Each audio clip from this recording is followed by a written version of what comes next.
புகழும் இறைவனுக்கே. எங்கள் வாழ்வும் எங்கள் வளமும் மங்காத தமிழ் என்று சங்கே முழங்கு என்று தமிழை வாழ்த்தியவனாக என் உரையை ஆரம்பம் செய்கின்றேன். கண்ணியத்திற்கும் போற்றலுக்கும் உரிய கல்லூரியின் செயலர் மற்றும் தாளர் அவர்களே, போற்றுதலுக்கும் சிறப்பிற்கும் உரிய அருட்பணி முனைவர் சார்லஸ் ஐயா அவர்களே,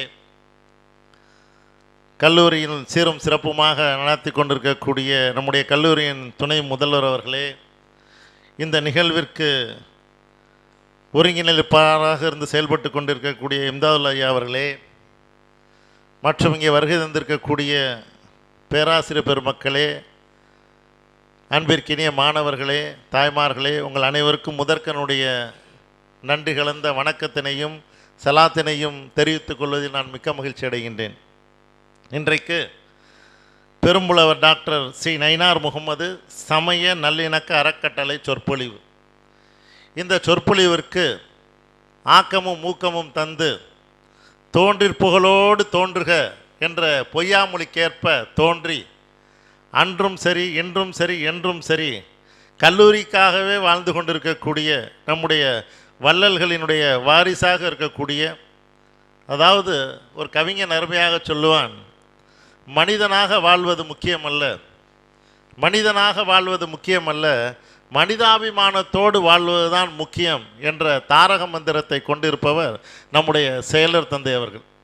என்ன காரணம் என்று நீங்கள் பார்த்தால், இன்றைக்கு 24 மணி நேரத்தில் கிட்டத்தட்ட காலை 9 மணியிலிருந்து மாலை 7 மணி வரையில் நீங்கள் எப்பொழுது வேண்டுமானாலும் எங்களுடைய செயலர் அவர்களை சந்தித்து உங்களுடைய குறைகள் எது இருந்தாலும் உடனடியாக தீர்க்கக்கூடிய ஒரு வல்லமை படைத்தவர் நம்முடைய செயலர் அவர்கள்.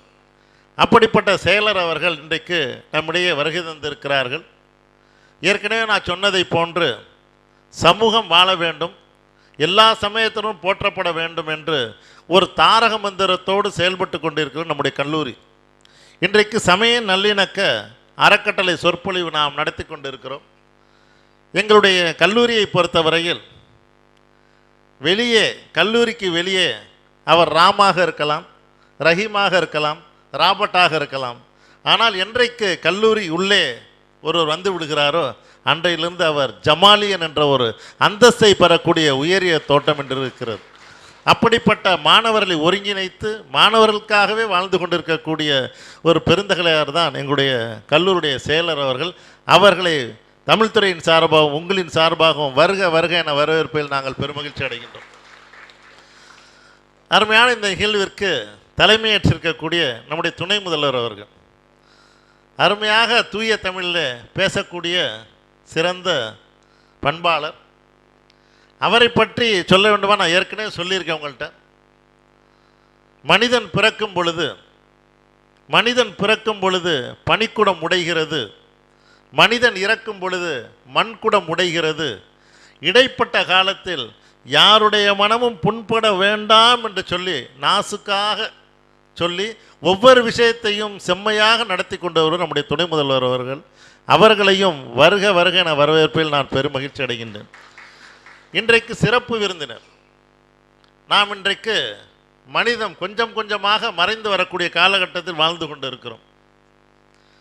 மனிதம் போற்றப்பட வேண்டும் என்ற அமைப்பிலே திருச்சியிலே இன்றைக்கு பல்சமய உரையாடல் மன்றம் அதற்கு இயக்குனராக இருந்து பல்வேறு சமயங்களை ஒருங்கிணைத்து, அது கிறிஸ்துவ சமயமாக இருக்கட்டும், இந்து சமயமாக இருக்கட்டும், நம்முடைய இஸ்லாமிய சமயமாக இருக்கட்டும், சீக்கிய சமயமாக இருக்கட்டும், பௌத்த சமயமாக இருக்கட்டும், எல்லா சமயங்களும் ஒருங்கிணைத்து அவரவர்கள் இருக்கக்கூடிய நல்கருத்துக்களை மக்களிடையே எடுத்து சொல்லக்கூடிய ஒரு உரையாடல் மன்றத்தினை ஏற்படுத்தி இன்றைக்கு சமூகத்திற்கு ஒரு பெரு விழிப்புணர்ச்சி ஏற்படுத்தி கொண்டிருப்பவர் தான் நம்முடைய அருட்பணி முனைவர் சார்லஸ் ஐயா அவர்கள். இன்றைக்கு முக்கியமான காலகட்டத்தில் நாம் இன்றைக்கு வாழ்ந்து கொண்டு இருக்கிறோம். ஏனென்று சொன்னால், மதங்கள் நம்மளை பல்வேறு வகையாக பிரித்து கொண்டு இருக்கின்றன. ஜாதிகளாலும் மதங்களாலும் நாம் வேறுபட்டு கொண்டு இருக்கிறோம். ஆனால் எல்லா சமயங்களும் போதிப்பது அன்பு, அகிம்சை, நேர்மை தான். எல்லா சமயங்களும் போதிப்பது அன்பு, அகிம்சை, நேர்மை. அந்த புரிதல்களை சரியாக மக்களிடத்திலே மாணவர்களிடத்திலே எடுத்து செல்ல வேண்டும் என்ற ஒரு சீரிய சிந்தனையின் காரணமாகத்தான் இந்த சமய நல்லிணக்க அறக்கட்டளை என்ற அறக்கட்டளையை நம்முடைய நயினார் முகமது அவர்கள் ஏற்படுத்தி சென்றிருக்கிறார்கள். அதற்கு யார் நாம் சரியான நபரை தேர்ந்தெடுப்போம் என்று பார்த்தால், இன்றைக்கு திருச்சி மாவட்டத்திலே சிறப்பான முறையிலே பணியாற்றி கொண்டிருக்கக்கூடிய நம்முடைய அருட்தந்தை முனைவர் சார்லஸ் ஐயா அவர்கள் பொருத்தமானவராக நாங்கள் இதற்கு கருதினோம். ஆகவே இவருடைய பணி மேன்மேலும் சிறக்க வேண்டும். இன்றைக்கு சமயங்களிடையே இருக்கக்கூடிய நல்லுறவை வளர்க்க வேண்டும். குர்ஆனில் அருமையாக ஒரு வரி சொல்லுவாங்க, லக்கும் தீனுக்கும் வலியத்தீன், லக்கும் தீனுக்கும் வலியத்தீன். உங்களுடைய மார்க்கம் உங்களுக்கு, எங்களுடைய மார்க்கம் எங்களுக்கு. அவரவர்கள் அவருடைய மார்க்கத்தில் சுமூகமாக இருக்கக்கூடிய நல்ல கருத்துக்களை எடுத்து நீங்கள் வாழ்ந்தீர்கள் என்று சொன்னால் வாழ்க்கை வளமான வாழ்க்கையாக அமையும் என்பதுதான் இதனுடைய தாரக மந்திரமே. அப்படிப்பட்ட ஒரு அரும்பணியை செய்து கொண்டிருக்கக்கூடிய நம்முடைய அருட்பணி முனைவர் சார்லஸ் ஐயா அவர்களை கல்லூரியின் சார்பாகவும் உங்களின் சார்பாகவும் வருக வருக என வரவேற்பதில் நாங்கள் பெருமகிழ்ச்சி அடைகின்றோம். இந்த நிகழ்வை அருமையானதொரு முறையில் ஒருங்கிணைத்து வேண்டிய பணியெல்லாம் உடனுடனே செய்து சிறப்பான முறையில் இந்த நிகழ்வை நடத்தி கொண்டிருக்கக்கூடிய பேராசிரியர் இம்தாதுல்லா அவர்களையும் வருக வருக என வரவேற்பில் நாங்கள் பெருமகிழ்ச்சி அடைகின்றோம். இந்த நிகழ்வுக்கு வருகை தந்து அமர்ந்திருக்கக்கூடிய சுயநிதி பிரிவினுடைய பொறுப்பாளர் இக்பால் ஐயா அவர்களையும் வருக வருக என வரவேற்பில் நாங்கள் பெருமகிழ்ச்சி அடைகிறோம். இந்த நிகழ்வுக்கு வருகை தந்திருக்கக்கூடிய நம்முடைய கல்லூரியினுடைய கலைப்புல முதன்மையர், ஹிந்தி துறையினுடைய தலைவர், அவரும் சமய நல்லிணக்கத்திற்கு ஒரு சிறந்த எடுத்துக்காட்டாக திகழ்ந்து கொண்டிருப்பவர், அவரையும் வருக வருக என வரவேற்பில் நாங்கள் பெருமகிழ்ச்சி அடைகின்றோம். கணினி போரிலிருந்து வந்திருக்கக்கூடிய அதாவது அறிவியல் புல முதன்மையர் ஷானவாஸ் வருகை தந்திருக்கிறார்கள். அவர்களையும் வருக வருக என வரவேற்பை நாங்கள் பெருமை அடைகின்றோம். வந்திருக்கக்கூடிய தாய்மார்கள், அன்பர்கள், எங்களுடைய பேராசிரியர் பெருமக்கள், அன்பிற்கினே இந்த தொகுத்து வழங்கக்கூடிய மாணவ செல்வங்கள், அன்பிற்கின கணிதவியல் துறை மாணவ செல்வங்கள், தமிழ்துறை மாணவ செல்வங்கள், உங்கள் அனைவரையும் மீண்டும் ஒரு முறை வருக வருக என வரவேற்று நல்லதொரு வாய்ப்பிற்கு நன்றி கூறுகிறேன். நன்றி, வணக்கம். எல்லாம் அல்ல ஏக இறைவனை போற்றி எனது உரையை ஆரம்பம் செய்கின்றேன். செந்தமிழே உயிரே நருந்தேனே, செயலினை மூச்சினை உனக்களித்தேனே, நீ நைந்தால் நைந்து போகும் என் வாழ்வு, நன்னிலை உனக்கென்றால் எனக்கும் தானே என்று தமிழ்த்தாயை போற்றியவனாக என் உரையை துவங்குகின்றேன். ஜமால் முகமது கல்லூரியின் அறிவு கருவூலம், தலைகாணா தன்மான தமிழ்ச்சிங்கம், பைந்தமிழ் தேர்ப்பாகன், நமது கல்லூரியின் செயலாளர் மற்றும் தாளாளர் அவர்களே, பெரும்புலவர் டாக்டர் சி நயினார் முகமது சமய நல்லிணக்க அறக்கட்டளை சொற்பொழிவின் பேருரை ஆற்ற வந்திருக்கின்ற சங்கைக்குரிய அருட்பணியாளர் முனைவர் கா சார்லஸ் அவர்களே, தமிழரசனாகவும் தேர்வரசனாகவும் ஒரே நேரத்தில் ஜொலிக்கக்கூடிய பேராசிரியர் முனைவர் ஜாகிர் ஹசன் ஐயா அவர்களே, சுயநிதி பிரிவு தமிழ்துறை ஒருங்கிணைப்பாளர் பேராசிரியர் இக்பால் அவர்களே, நிகழ்ச்சி ஒருங்கிணைப்பாளர் பேராசிரியர் இம்தாதுல்லா அவர்களே, கற்றறிந்த பேராசிரியர் பெருமக்களே, சிறப்பு அழைப்பாளர்களே, மாணவ நண்பர்களே, வணக்கம். உள்ளபடியே இந்த நிகழ்விலே பெரும்புலவர் டாக்டர் சி நயினார் முகமது அவர்கள் பெயரால் அமைக்கப்பட்டுள்ள சமய நல்லிணக்க அறக்கட்டளை சொற்பொழிவு நிகழ்விலே பங்கேற்பதிலே உள்ளபடியே மற்றற்ற மகிழ்ச்சி அடைகின்றேன். இதனால் இவன் முடிக்கும் என்றாய்ந்து அதனை அவன் கண் விடல் என்பதற்கு இலக்கணமாக இந்த நிகழ்விற்கு ஒரு அருமையான சிறப்பு விருந்தினரை, சமய நல்லிணக்கத்தை போற்றக்கூடிய சிறப்பு விருந்தினரை அழைத்தமைக்கு தமிழாய்வுத்துறைக்கு எனது மனமார்ந்த வாழ்த்துக்கள், பாராட்டுக்கள்.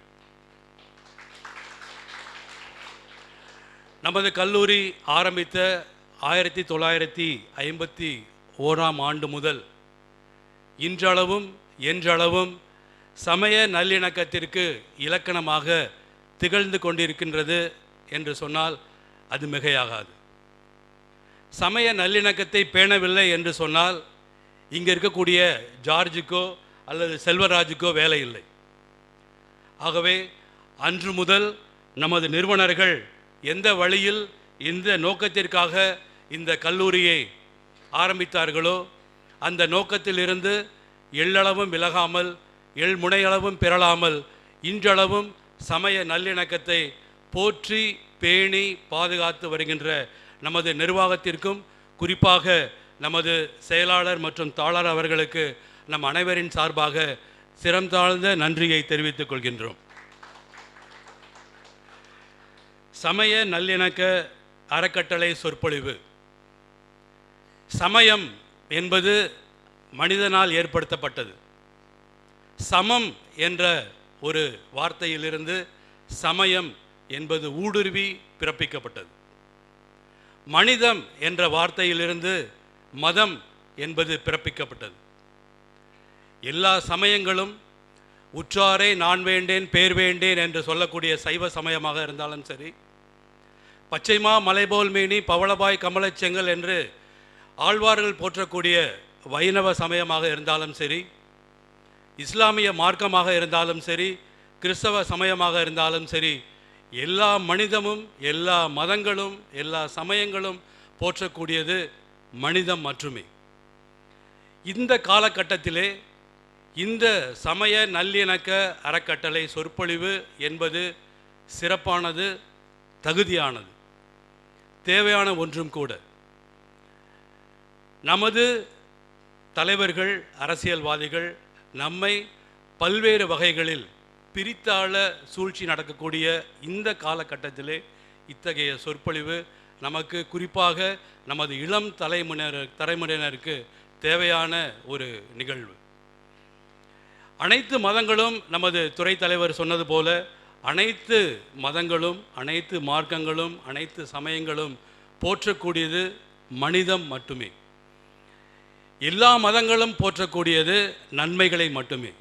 எல்லா சமயங்களும் எல்லா மதங்களும் மனிதனாக வாழ்வதற்குரிய வழிமுறைகள் சொல்வதற்காக தான் ஒவ்வொரு மதங்களும் தமது கோட்பாடுகளை நெறிமுறைகளை தமக்கே உரிய பாணியிலே சொல்லிக் கொண்டிருக்கின்றன. எந்த மனிதமும் எந்த மதமும் தீமையை போதிப்பதில்லை. எந்த மதமும் மனிதனுக்கு எதிரான கருத்துக்களை சொல்ல வேண்டியதில்லை. ஆகவே எல்லா மதங்களும் எல்லா சமயங்களும் போற்றக்கூடிய மனிதத்தை நாமும் போற்றுவோம். சமய நல்லிணக்கத்தோடு நாம் வாழ்வோம். குறிப்பாக நமது கல்லூரியிலும் நாம் சார்ந்திருக்கக்கூடிய சமுதாயத்திலும் இந்த சமய நல்லிணக்கத்தை பேணி காப்போம் என்று உங்கள் அனைவரையும் வாழ்த்தி வேண்டி விடைபெறுகிறேன். நன்றி. பிஸ்மில்லாஹிர் ரஹ்மானிர் ரஹீம். புகழ் அனைத்தும் இறைவனுக்கே உரித்தாக்கி என்னுடைய உரையை ஆரம்பிச்சுகின்றேன். அனைவருக்கும் என்னுடைய பணிவான காலை வணக்கத்தை தெரிவித்துக் கொண்டு அஸ்ஸலாமு அலைக்கும் வரமத்துல்லாஹி தஆலா பரகாத்துஹு.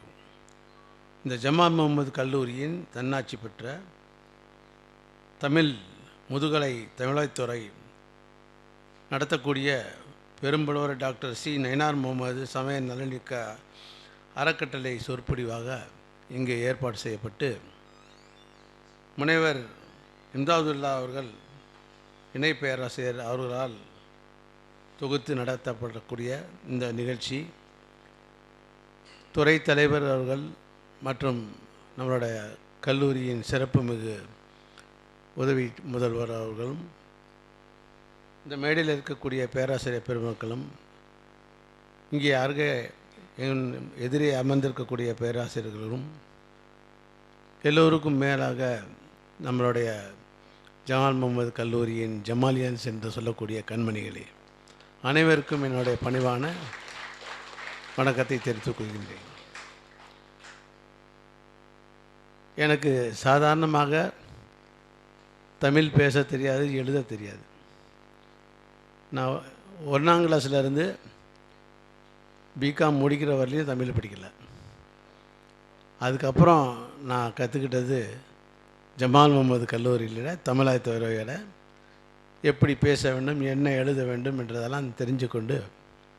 இன்று ஓரளவுக்கு என்னால் அதை சாதிக்க முடியுது என்று சொன்னால் ஜமாலின் சாதிப்பு தான்.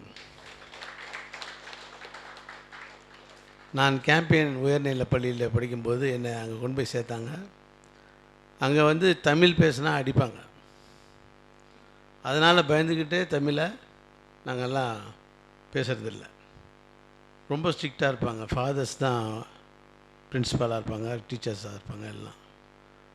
அப்போ அங்கே இருக்கும்போது இந்த பேசிக்கை கற்றுக்காமல் நான் இங்கே காலேஜில் வரும்போது ரொம்ப சிரமப்பட்டேன். ஏன்னு கேட்டிங்கன்னா எல்லாமே தமிழில் எல்லாத்துமே வந்து அந்த தமிழாக்கத்துக்கு மாறி போச்சு. அதனால் வந்து எனக்கு வந்து இன்னும் சரியாக தெரியாது, இருந்தாலும் கூட சமாளித்து பேசக்கூடிய தன்மையை நான் கற்றுக்கொண்டேன். இந்த சமய நல்லிணக்கம் என்று சொல்கிறது என்னன்னு சொன்னாக்கா, எங்களுடைய முன்னோர்கள்லாம் பார்த்திங்கனாக்கா, என்னுடைய தாத்தா தான் இந்த ஃபவுண்டர், இந்த கல்லூரியோட ஃபவுண்டர். காஜாமியான் ராவுத்தர் அவருடைய பேரன் நான். அவங்கெல்லாம் தொழில் செய்யும்போது இவ்வளோ பெரிய அளவுக்கு அவங்க சம்பாதனை செய்யும்போது எல்லாருடைய உதவி இல்லாமல் எதுவுமே நடக்குவது சாத்தியமல்ல. ஒரு முஸ்லீமாக மாத்திரம் இருந்துட்டு அம்புட்டு சம்பாரிச்சிட்டு போக முடியாது. அதில் பார்த்திங்கன்னா எல்லாமே இருந்தாங்க. அவங்கெல்லாம் எப்படி எங்களை கூப்பிடுவாங்கன்னா மாமா மச்சம் உறவுன்னு சொல்லுவாங்க. கல்லர்கள் இன்னும் மாதிரி நிறைய எல்லா காஸ்ட்லியும் கம்யூனிட்டிலையும் இருக்குவாங்க. எல்லாத்துக்கும் மேலாக எங்களுடைய தொழில் வந்து தோல் தொழில். அதில் பார்த்திங்கன்னா பலதரப்பட்ட மக்கள் வந்து பணியில் இருப்பாங்க. அவங்கெல்லாம் பார்த்திங்கனாக்கா மற்றவங்கெல்லாம் பார்த்திங்கன்னா ஏன் அவங்க கூட சேர்றீங்க, ஏன் இவங்கள வேலைக்கு வைக்கிறீங்க அப்படிலாம் நிறைய கேள்வியை நடுவில் போடுவாங்க. நாங்கள் எதுவுமே எங்கள் காதில் விடாது. எங்களுக்கெல்லாம் நல்லிணக்கம் தான், சமய நல்லிணக்கம் தான். அதே தான் இன்று நம்ம கல்லூரியிலையும் நான் நிர்வாகத்தில் இருக்கும்போது எல்லாத்துக்கும் சமநிலையான மாணவர் என்று சொன்னால் மாணவர் தான். அவர் எந்த சமயத்தை சேர்ந்தாலும் அவர் மாணவர் தான், அவர் ஜமாலியன் தான். அப்படி நாங்கள் அவர்களை பேணி காப்பாற்றி நல்ல நிலைமைக்கு கல்வியை கொடுத்து அவர்களை சிறந்த வாழ்க்கை முறைகளை இங்கே கற்றுக் கொடுத்து அவர்கள் சிறந்து வாழ வேண்டும் என்று சொல்லி, அதாவது நல்ல சம்பார்த்தனை கொண்டு நல்ல குடும்பங்களை கொண்டு வாழ வேண்டும் என்று சொல்லி நாம் இங்கே தயார் செய்து கொண்டிருக்கின்றோம். இது ஒரு சமய நல்லிணக்க ஃபேக்ட்ரி, தொழிற்சாலை. அந்த தொழிற்சாலையெல்லாம் நான் பார்க்கும்போது 40 ஆண்டு என்னுடைய தொழில், என்னோடய பூர்வீக தொழிலில் நான் செஞ்சேன், தோல் தொழிலில். அதுலேயும் நான் வந்து டாப் லெவலில், ஆல் இண்டியா லெவலில், இன்டர்நேஷ்னல் லெவலில் நல்லா என்னால் நடத்த முடிஞ்சு. அதே மாதிரி இன்று கல்லூரின்னு பார்த்தம்போது நான் வந்து இங்கே மேனேஜரிங் ட்ரஸ்டியாக வரும்போது இங்கே வந்து எய்டட் காலேஜ் 2500 மாணவர்கள் தான் இருந்தாங்க. ஆனால் செல்ஃப் ஃபைனான்ஸையும் சேர்த்து இன்று 12,000 மாணவர்கள் மாணவிகளை கொண்ட கல்லூரியாக இருக்குது என்று சொன்னால் அதுக்கு பெரிதும் காரணம் அனைத்து மக்களும் படிக்கக்கூடிய ஒரு கல்விக்கூடமாக இருப்பது தான். அதுக்கு தான் அந்த சமய நல்லிணக்கம்.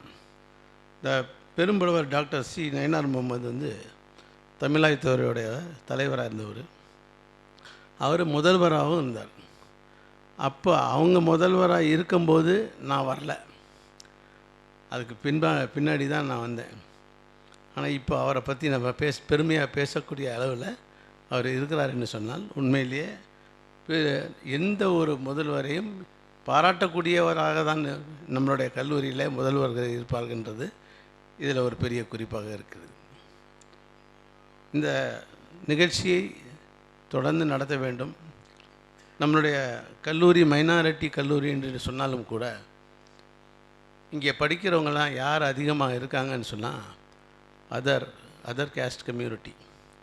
நம்ம வந்து எந்த விதமான வேற்றங்களும் கேஸ்ட் கம்யூனிட்டி அல்லது க்ரீட் அவர்களுடைய கலரையோ அவர்களுடைய எண்ணத்தையோ எதையுமே வித்தியாசப்படுத்துவதில்லை. எல்லோரும் மாணவர்கள் தான். அவர்களுக்கு யாருக்கும் தனிப்பட்ட முறையில் எந்த ஜாதி ஜனத்தையும் நம் எதையுமே வித்தியாசப்படுத்துவதில்லை. ஸோ எங்களுடைய நண்பர்களை பார்த்திங்கன்னா இன்றைக்கி எல்லாருமே பார்த்திங்கன்னா எல்லா இடத்துலையும் இருக்கிறாங்க. எல்லோரும் பலதரப்பட்ட மக்கள், பலதரப்பட்ட இனம் எல்லோரும் பார்த்திங்கன்னா என்னை மருமகனேன்னு கூப்பிடுவாங்க, நாங்கள் மாமா மச்சான்னு கூப்பிடுவோம். அந்த அளவுக்கு எல்லாருடைய பழக்க வழக்கங்களும் இருந்து கொண்டிருக்கின்றது. மற்றபடி இந்த சமயம் என்று சொன்னால் சமையல் என்று அர்த்தம் அப்படின்னு இப்போ தான் எனக்கு சார் சொல்லி கொடுத்தாங்க. அப்போ தான் எனக்கு வந்துச்சு, சமையலில் எப்படி எதையுமே பார்க்காம காய்கறி எல்லாத்தையும் ஒன்றா போட்டு எல்லாம் செய்கிறாங்க இல்லையா, அது மாதிரி செஞ்சது தான் இந்த சமய நல்லிணக்கம். அதோட எல்லா பழக்க வழக்கங்களும் எல்லா வித்தியாசமும் எந்த வித்தியாசமும் இல்லாமல் பழகக்கூடிய பழக்கங்கள் தான் நம் அனைவருக்கும் இருக்க வேண்டும் என்று சொல்லி இந்த இனிய நேரத்தில் கேட்டுக்கொண்டு, மாணவர்கள் நீங்களும் எதை பற்றியும் சிந்திக்காமல், எந்த சமயத்தை பற்றியும் சிந்திக்காமல், அவங்கவுங்களுடைய அதாவது லக்கும் தீனுக்கும் வலிய தீன் என்று சொல்லி குரானில் சொல்லப்பட்டிருக்கிறது. என்ன என்று சொன்னால், உங்கள் மதம் உங்களுக்கு, அவங்களுடைய மதம் அவங்களுக்கு, எந்தவித தடையும் இருக்கக்கூடாதுன்னு சொல்லி அதை சொல்லியிருக்கிறாங்க. அப்போது ஒரு குரான்லேயே சொல்லப்பட்டிருக்குன்னு சொன்னால் மற்ற அனைத்துலேயும் சொல்லப்பட்டிருக்கும், எல்லா இதுங்கள்லேயும் சொல்லப்பட்டிருக்கும். ஸோ இந்த நிகழ்ச்சி மிக அருமையாக ஏற்பாடு செய்யப்பட்டுள்ளது. அனைவருக்கும் என்னை இங்கே அழைத்ததற்கு, இந்த பேராசிரியர் பெருமக்களுக்கும், நீங்கள் இந்த என்னுடைய சொற்பொழிவை கேட்டதற்கும் நன்றி உள்ளவனாக அனைவருக்கும் நன்றி சொல்லி, என்னுடைய வாய்ப்பளித்ததுக்கு நன்றி சொல்லி விடைபெறுகின்றேன். நன்றி வசலாம். அழகானதொரு வாழ்த்துரை வழங்கிய செயலர் அவர்களுக்கு நன்றி. சிறப்பு விருந்தினருக்கு சிறப்பு செய்யும் நேரம் அது. சிறப்பு விருந்தினருக்கு பொன்னாடை அணிவித்து மகிழ்விக்குமாறு கல்லூரியின் செயலர் அவர்களை அன்போடு கேட்டுக்கொள்கிறேன்.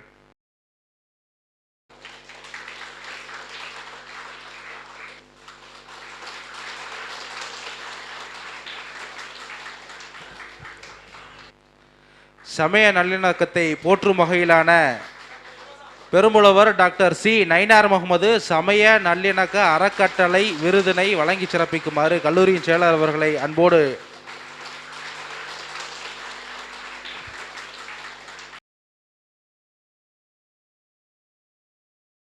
இஸ்லாமியர்களுடைய எல்லா புகழும் இறைவனுக்கே என்ற ஒரு வார்த்தை எனக்கு ரொம்ப பிடிக்கும். அது இஸ்லாமியர்களுக்கு மட்டும்தான் என்றில்லை, எல்லோரும் சொல்ல வேண்டிய ஒரு சொல். எனவே எல்லா புகழும் இறைவனுக்கே. மத நல்லிணக்கத்தை போற்றி பேணி வளர்க்கக்கூடிய இந்த பெருமைமிக்க ஜமால் முகமது கல்லூரியின் தாளாளரும் செயலருமாகிய பெருமதிப்பிற்குரிய ஐயா காஜா நஜிமுதீன் அவர்கள் பேசும் பொழுது நான் மிகவும் ரசித்து கொண்டிருந்தேன். சொந்த அனுபவத்தை இவ்வளவு ரசித்து மத நல்லிணக்க ஒரு வாழ்வை தொடக்கத்திலிருந்தே அவர்கள் வாழ்ந்து கொண்டு வருவதையெல்லாம் கேட்டு நெகிழ்ந்து, இந்த ஒரு வாய்ப்பை இந்த வளாகத்தில் எனக்கு வழங்கியமைக்காக அவர்களுக்கு நன்றியும் கூறி வாழ்த்தையும் தெரிவித்து அவர்களுக்கு என்னுடைய வணக்கத்தை தெரிவித்துக் கொள்கிறேன். இந்த அரங்கிற்கு வந்து உங்களை எல்லாம் சந்திப்பதற்கு என்னை அறிமுகப்படுத்திய நல்லவர், பெரியவர், இதற்கு முன்னால் அறிமுகம் செய்யும் பொழுது தேர்வு அரசர், தமிழ் அரசர் என்று சொல்லப்பட்ட நம்முடைய அன்பிற்கும் மதிப்பிற்கும் உரிய முனைவர் சையத் ஜாகிர் ஹசன் அவர்கள் சமீபத்திலே எனக்கு அறிமுகமானவர்கள். திருச்சிராப்பள்ளி தமிழ் சங்கத்தில் அவர்களை நேரடியாக சந்தித்த பொழுது மத நல்லிணக்க உணர்வு அவர்களிடம் பொங்கி பெருகுவதை நான் பார்த்தேன். ஒரு இந்து சமய பெரியவரோடு பழனியிலிருந்து வந்த சாது சண்முக அடிகளார் அவர்களோடு அவர்கள் நெருக்கமாக அமர்ந்து உரையாடி கொண்டிருந்ததை சாதாரண உரையாடலாக நான் பார்க்கவில்லை. ஒரு சமய நல்லுறவு உரையாடல் அங்கே போய் கொண்டிருப்பதாக நான் கவனித்தேன். அவர்கள் என்ன பேசினார்களோ எனக்கு தெரியாது, எதுவாகவும் இருக்கட்டும், ஆனால் இவ்வளவு அந்யோன்யமாக அவர்கள் பேசுகிறார்களே என்பதை பார்த்த பொழுது அது எனக்கு ஒரு பாடமாகவும் இருந்தது. இதுதான் மார்க்கம், இதுதான் வழி, இதுதான் பயணம் என்பதை புரிந்து கொள்வதற்கு ஒரு குறிப்பை அவர்கள் எனக்கு அன்று கொடுத்தார்கள்.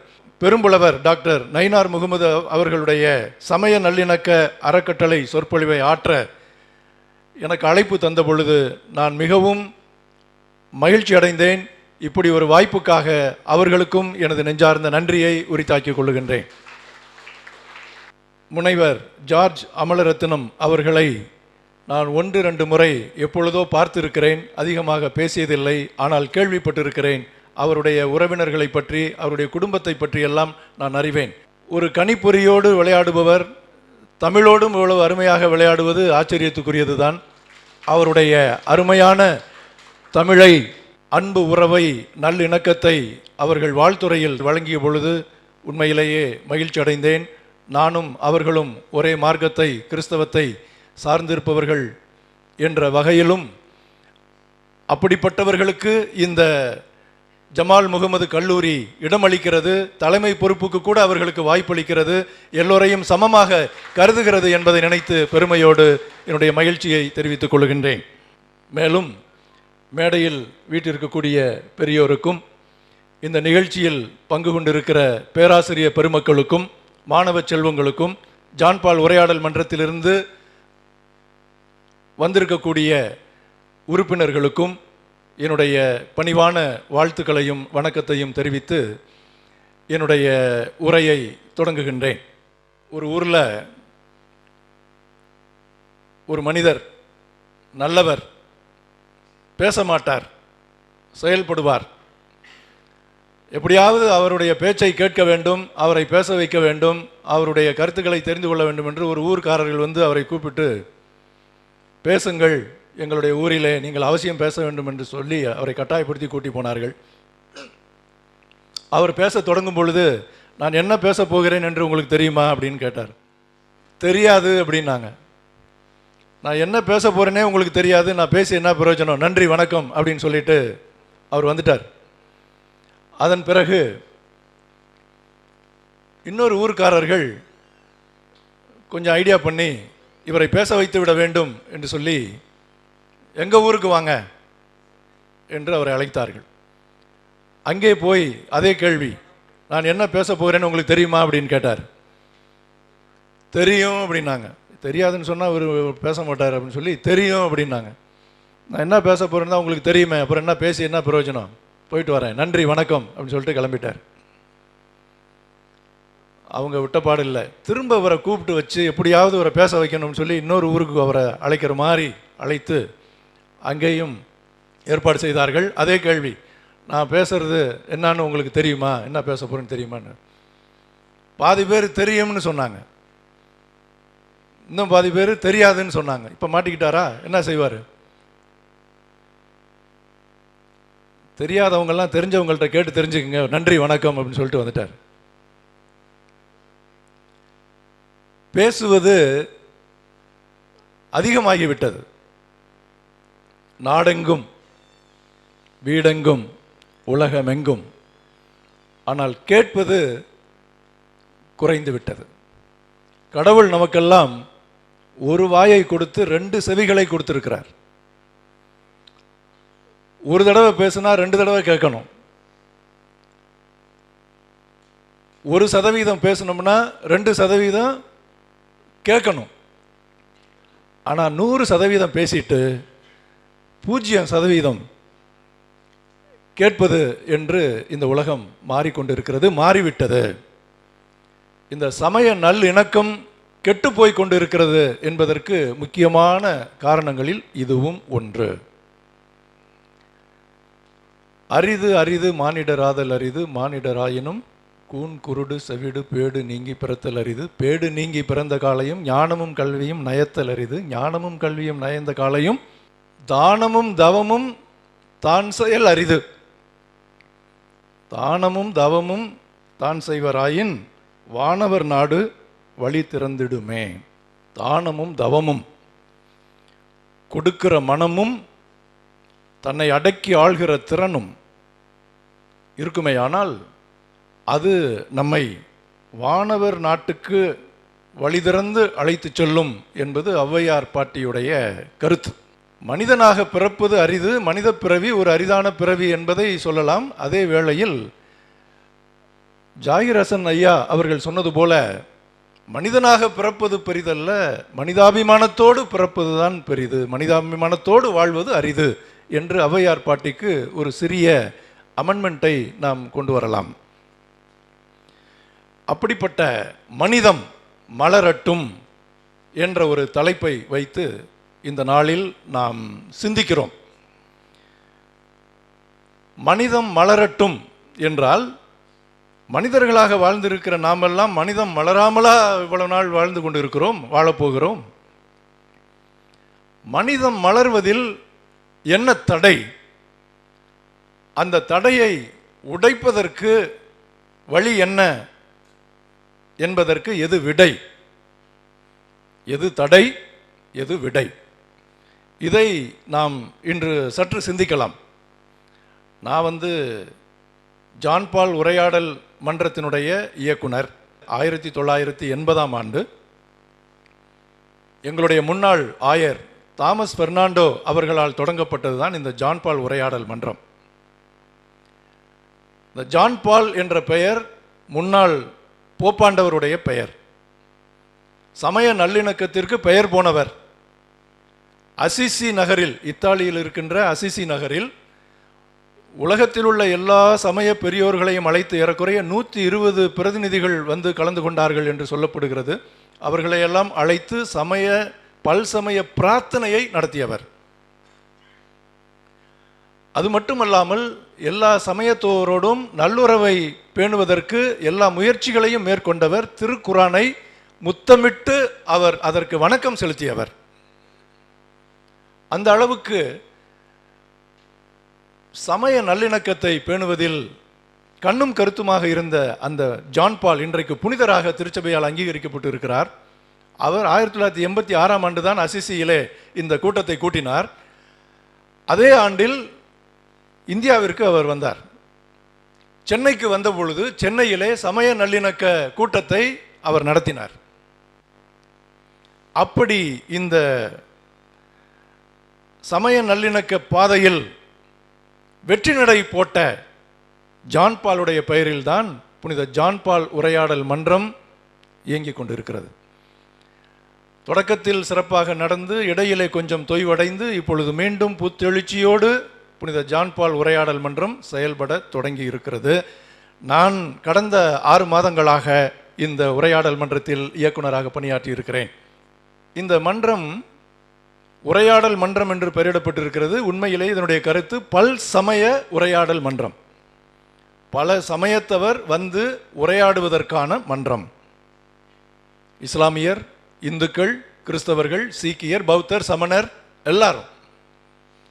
அப்படிப்பட்ட பிரதிநிதிகளை எல்லாம், சமய பெரியோர்களை எல்லாம் தொடர்பு கொண்டு அவர்களை விழாக்களுக்கு அழைத்து அவர்களுடைய வாழ்த்தை பெற்று எல்லா சமயத்தவரையும் தொடர்பு கொள்வதற்கும் இணைப்பதற்கும் உறவாடுவதற்குமான வாய்ப்பை நாங்கள் உருவாக்க முயற்சி செய்து கொண்டிருக்கிறோம். அந்த வகையில் கடந்த பொங்கல் விழாவை பல்சமய விழாவாக உறையூரிலே கொண்டாடினோம். ஜாகிர் ஹசன் ஐயா அவர்கள் தலைமை ஏற்று தலைமை உரை ஆற்றி அந்த நிகழ்வை சிறப்பித்தார்கள். அப்பொழுது அந்த நிகழ்விற்கும் இந்து சமய, கிறிஸ்தவ சமய, சீக்கிய சமயத்தை சார்ந்த பெரியோர்கள் எல்லாம் கலந்து கொண்டார்கள்.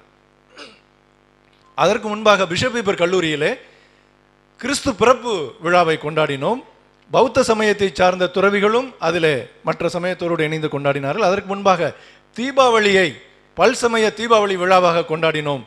அதிலேயும் சமய பெரியோர்களும் பல்சமய மக்களும் எல்லாரும் இணைந்து, நூற்றுக்கணக்கானவர்கள் இணைந்து இப்படிப்பட்ட விழாக்களை, சமய விழாக்களை சமூக கொண்டாட்டங்களாக கொண்டாடுவதன் வழியாக நம்மிடையே இருக்கக்கூடிய நல்லுறவை, நல்ல இணக்கத்தை மீட்டெடுப்பது, அதை மேம்படுத்துவது, அதை வளர்த்தெடுப்பது, பேணி காப்பது என்ற பாதையிலே பயணிக்க நாம் விரும்புகின்றோம். இதற்கு எல்லாருடைய ஒத்துழைப்பும் கிடைக்கிறது என்பது மகிழ்ச்சிக்குரிய காரியம். எல்லாருடைய ஒத்துழைப்பும் கிடைக்கிறது என்று சொன்னால் அது கிடைக்காமலா போய்விடும் நம்முடைய நாட்டில், அதுவும் தமிழகத்தில், அதுவும் திருச்சியில். திருச்சி என்பது இந்த சமய நல்லிணக்கத்திற்கு பெயர் போன ஒரு பூமி, ஒரு பகுதி. சாதி சண்டைகள் அதிகமாக இங்கே வந்ததாக நாம் அறியவில்லை.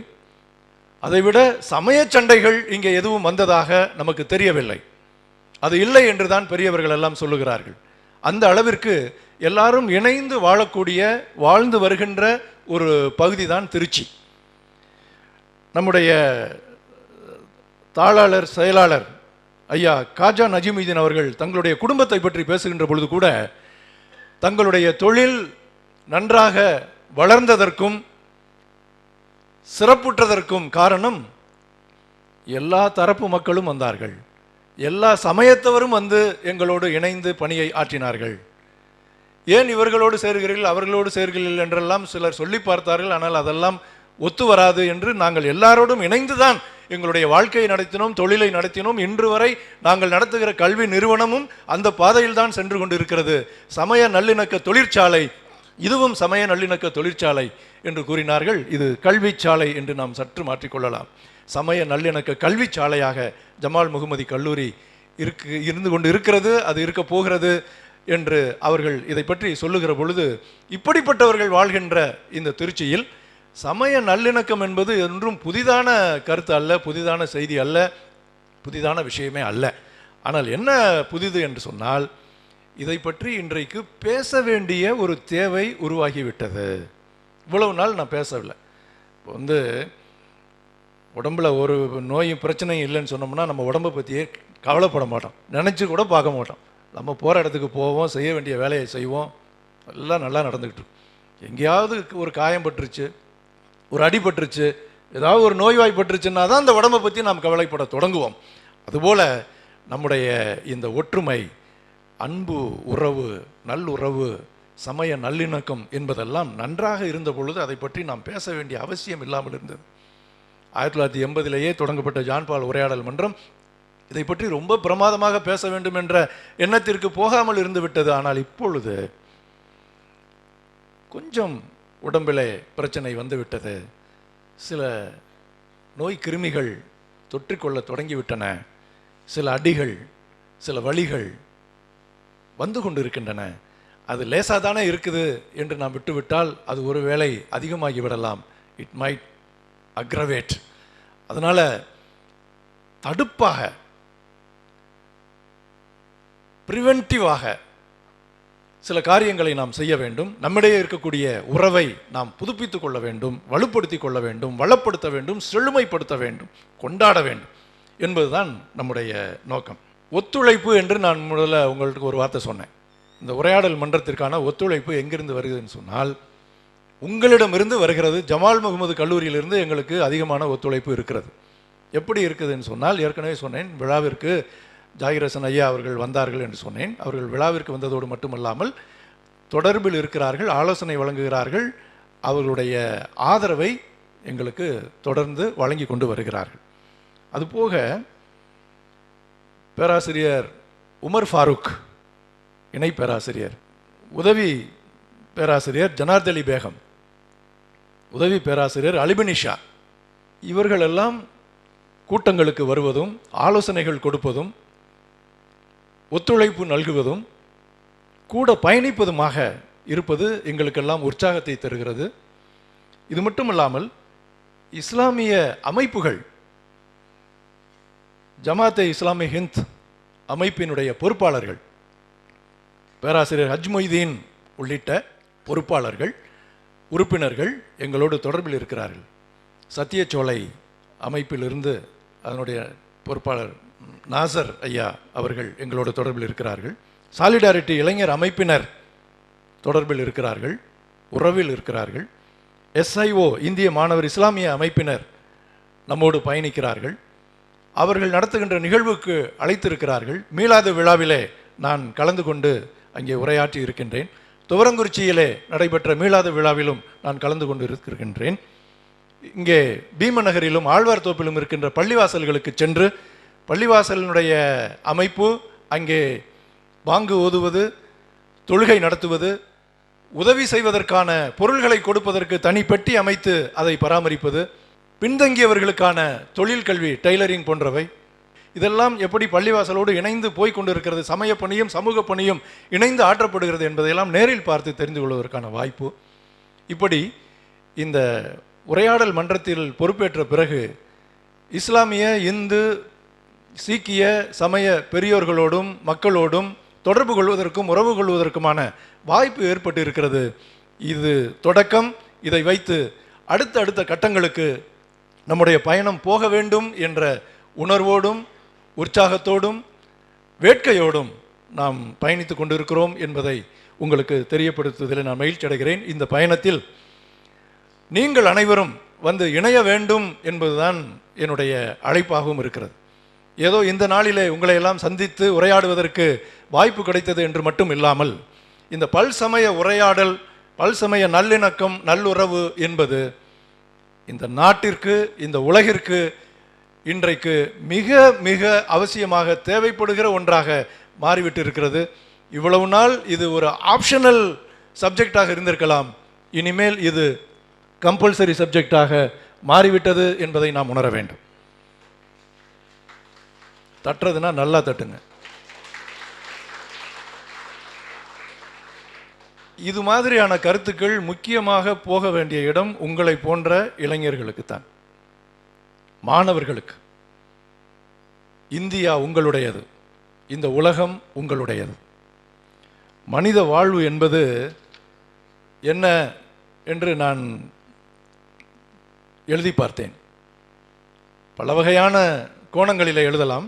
நான் இப்படி எழுதினேன்: தன்னை, தனது தாயை, தாய் மொழியை, குடும்பத்தை, இனத்தை, கலையை, இலக்கியத்தை, உழைப்பை, படைப்பை, பண்பாட்டை, பழக்க வழக்கத்தை, தனது சமய நம்பிக்கையை, சடங்கு முறைகளை, வாழ்வு முறையை, வாழ்விடத்தை, தனது லட்சியத்தை, இயக்கத்தை, அடிப்படை உரிமையை, அரசியல் நிலைப்பாட்டை, கொள்கையை, கோட்பாட்டை, பார்வையை, பகுப்பாய்வை, தனது அனுபவத்தை, அறிவியலை, தனது எண்ணத்தை, இயக்கத்தை, தோழமைகளை, வாழ்வின் அர்த்தங்களை சுதந்திரமாக, அதாவது எல்லாவற்றையும், வாழ்வின் எல்லா அம்சங்களையும் சுதந்திரமாக பொது வெளியில் வெளிப்படுத்தவும் விளம்பரப்படுத்தவும், பிறருடைய வெளிப்பாடுகளோடு தன்னுடைய வெளிப்பாடுகளை ஒப்பிட்டு பார்க்கவும், பிறரிடமிருந்து கற்றுக்கொள்ளவும், அந்த உரையாடலிலிருந்து புதியவற்றை பார்க்கவும்,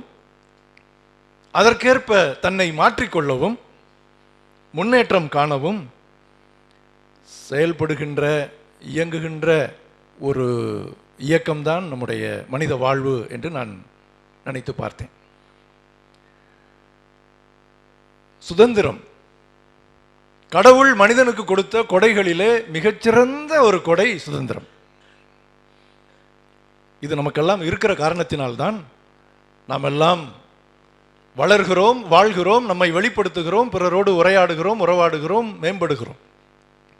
ஆனால் இதிலே தடை ஏற்படுகிறது என்று சொன்னால், சுதந்திரத்திலே தடை ஏற்படுகிறது. அது எங்கிருந்து வருகிறது, ஏன் வருகிறது என்பது கேள்வி.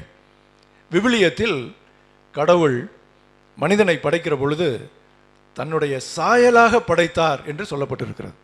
தன்னுடைய உருவில் மனிதர்களை படைத்தார், ஆதாமையும் ஏவாளையும். தன்னுடைய உருவில் கடவுள் எப்படி இருக்கிறாரோ அதே போல தன்னுடைய மகனையும் மகளையும் அவர் உருவாக்குகிறார்.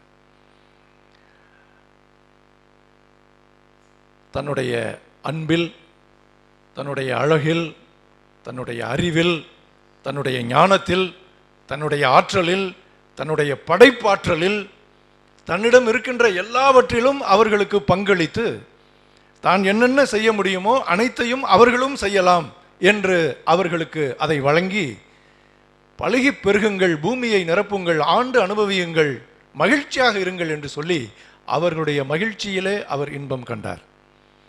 கடவுள் எதிலே மகிழ்ச்சி அடைகிறார் என்று சொன்னால், மனிதன் சிறப்பாக வாழ்வதை பார்த்து மகிழ்ச்சி அடைகிறார். The glory of God is man fully alive என்று ஒரு கிறிஸ்தவ அறிஞர் கூறினார். The glory of God is man fully alive. மனிதன், மனிதன்னா ஆண்கள் மட்டுமல்ல, பெண்களும், ஆண்களும் பெண்களும், மனிதர்கள் முழுமையாக வாழுகின்ற பொழுது, உயிரோட்டத்தோடு, fully alive, உயிரோட்டத்தோடு வாழுகிற பொழுது, அதுதான் கடவுளுக்கு மாட்சிமை. கடவுளுக்கு நாம் சிறந்த தொழுகை செய்ய முடியும் என்று சொன்னால், சிறந்த வணக்கம் செலுத்த முடியும் என்று சொன்னால், சிறந்த ஆராதனை, சிறந்த காணிக்கை கடவுளுக்கு கொடுக்க முடியும் என்று சொன்னால், அவரை மாட்சிப்படுத்த வேண்டும் என்று சொன்னால், அதை எவ்வாறு செய்ய வேண்டும் என்றால், மனிதர்களை உயிரோட்டம் உள்ளவர்களாக மாற்றுவதன் வழியாக, உயிரோட்டமுள்ள மனிதர்களாக வாழ்வதன் வழியாக. இதுதான் மனிதம் மலரட்டும் என்கின்ற இன்றைய தலைப்பினுடைய ஒரு மைய புள்ளியாக இருக்கின்றது.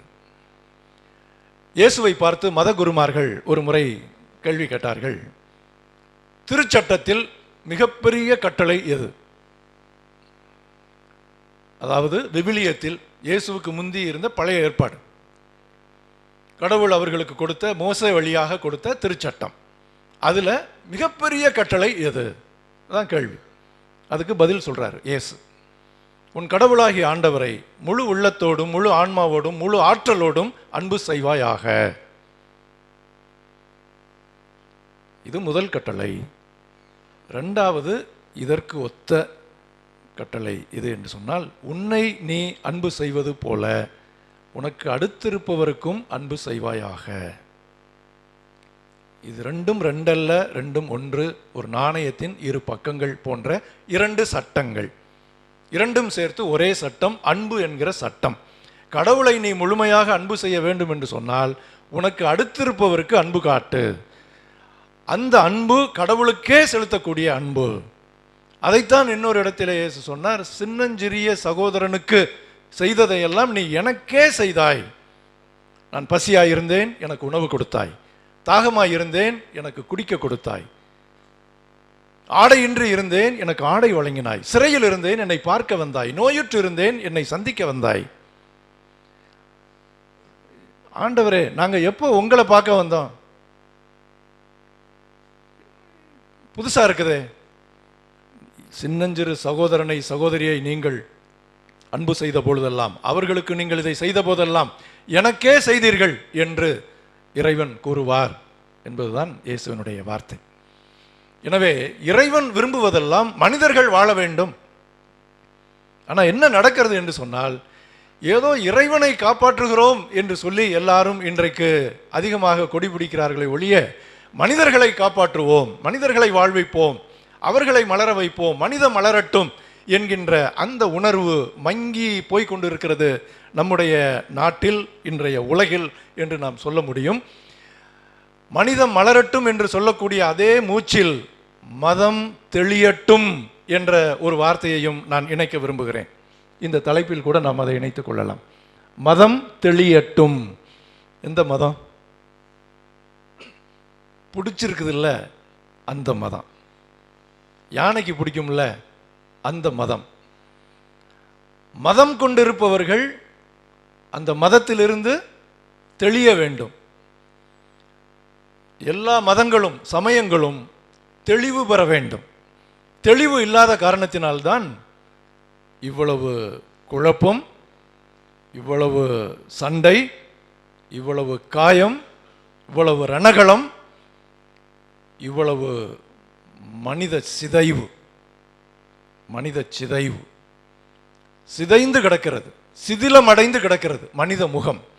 கடவுளுடைய சாயலாக மனித முகம் இருக்க வேண்டிய இடத்தில் இன்றைக்கு இருக்கக்கூடிய மனித முகங்களை பார்க்க பொழுது, ரணகளப்பட்டு இருக்கிற பொழுது, கடவுளுடைய முகம்தான் ரணகளப்பட்டு இருக்கிறது என்று திட்டவட்டமாக நாம் சொல்லலாம். இது கடவுளுக்கே செய்யப்படுகிற துரோகமாக, கடவுளுக்கே இழைக்கப்படுகிற துன்பமாகவே இதை கருதி நாம் அணுக வேண்டி இருக்கிறது. மனிதம் மலரட்டும், மதங்கள் தெளியட்டும். ஒரு பழைய கதை. யானை. இதுவரை யானையே பார்த்திராத 5 பார்வையற்றவர்கள். அவங்க எதையுமே பார்த்ததில்லை, யானையை மட்டும் இப்படி பார்த்துருப்பாங்க. கேள்விப்பட்டார்கள், யானையை பார்க்க வேண்டும், அதை தெரிந்து கொள்ள வேண்டும் என்று ஆசைப்பட்டார்கள். யானை இருக்கிற இடத்துல அவர்களை கூட்டி போனார்கள். ஒவ்வொருவரும் தொட்டு பார்த்தார்கள். இந்த கதை நம்மெல்லாம் சின்ன பிள்ளையிலே படித்தது. ஒருவர் யானையினுடைய காலை தொட்டார், அது தூண் போல இருக்கிறது என்றார். வாளை தொட்டார், அது கயிறு போல இருக்கிறது என்று சொன்னார் இன்னொருவர். யானையின் காதை தொட்டார் இன்னொருவர், அது முரம் போல் இருக்கிறது என்று சொன்னார். அப்புறம் அடுத்து எதை தொட்டார்கள்? யானையினுடைய தந்தத்தை தொட்டு பார்த்துட்டு அது ஈட்டி போல இருக்கிறது என்று இன்னொருவர் சொன்னார். யானையினுடைய வயிற்றை தடவி பார்த்தார் இன்னொருவர், சுவர் போல இருக்கிறது என்று சொன்னார். இவங்கெல்லாம் சொன்னது சரியா தவறா?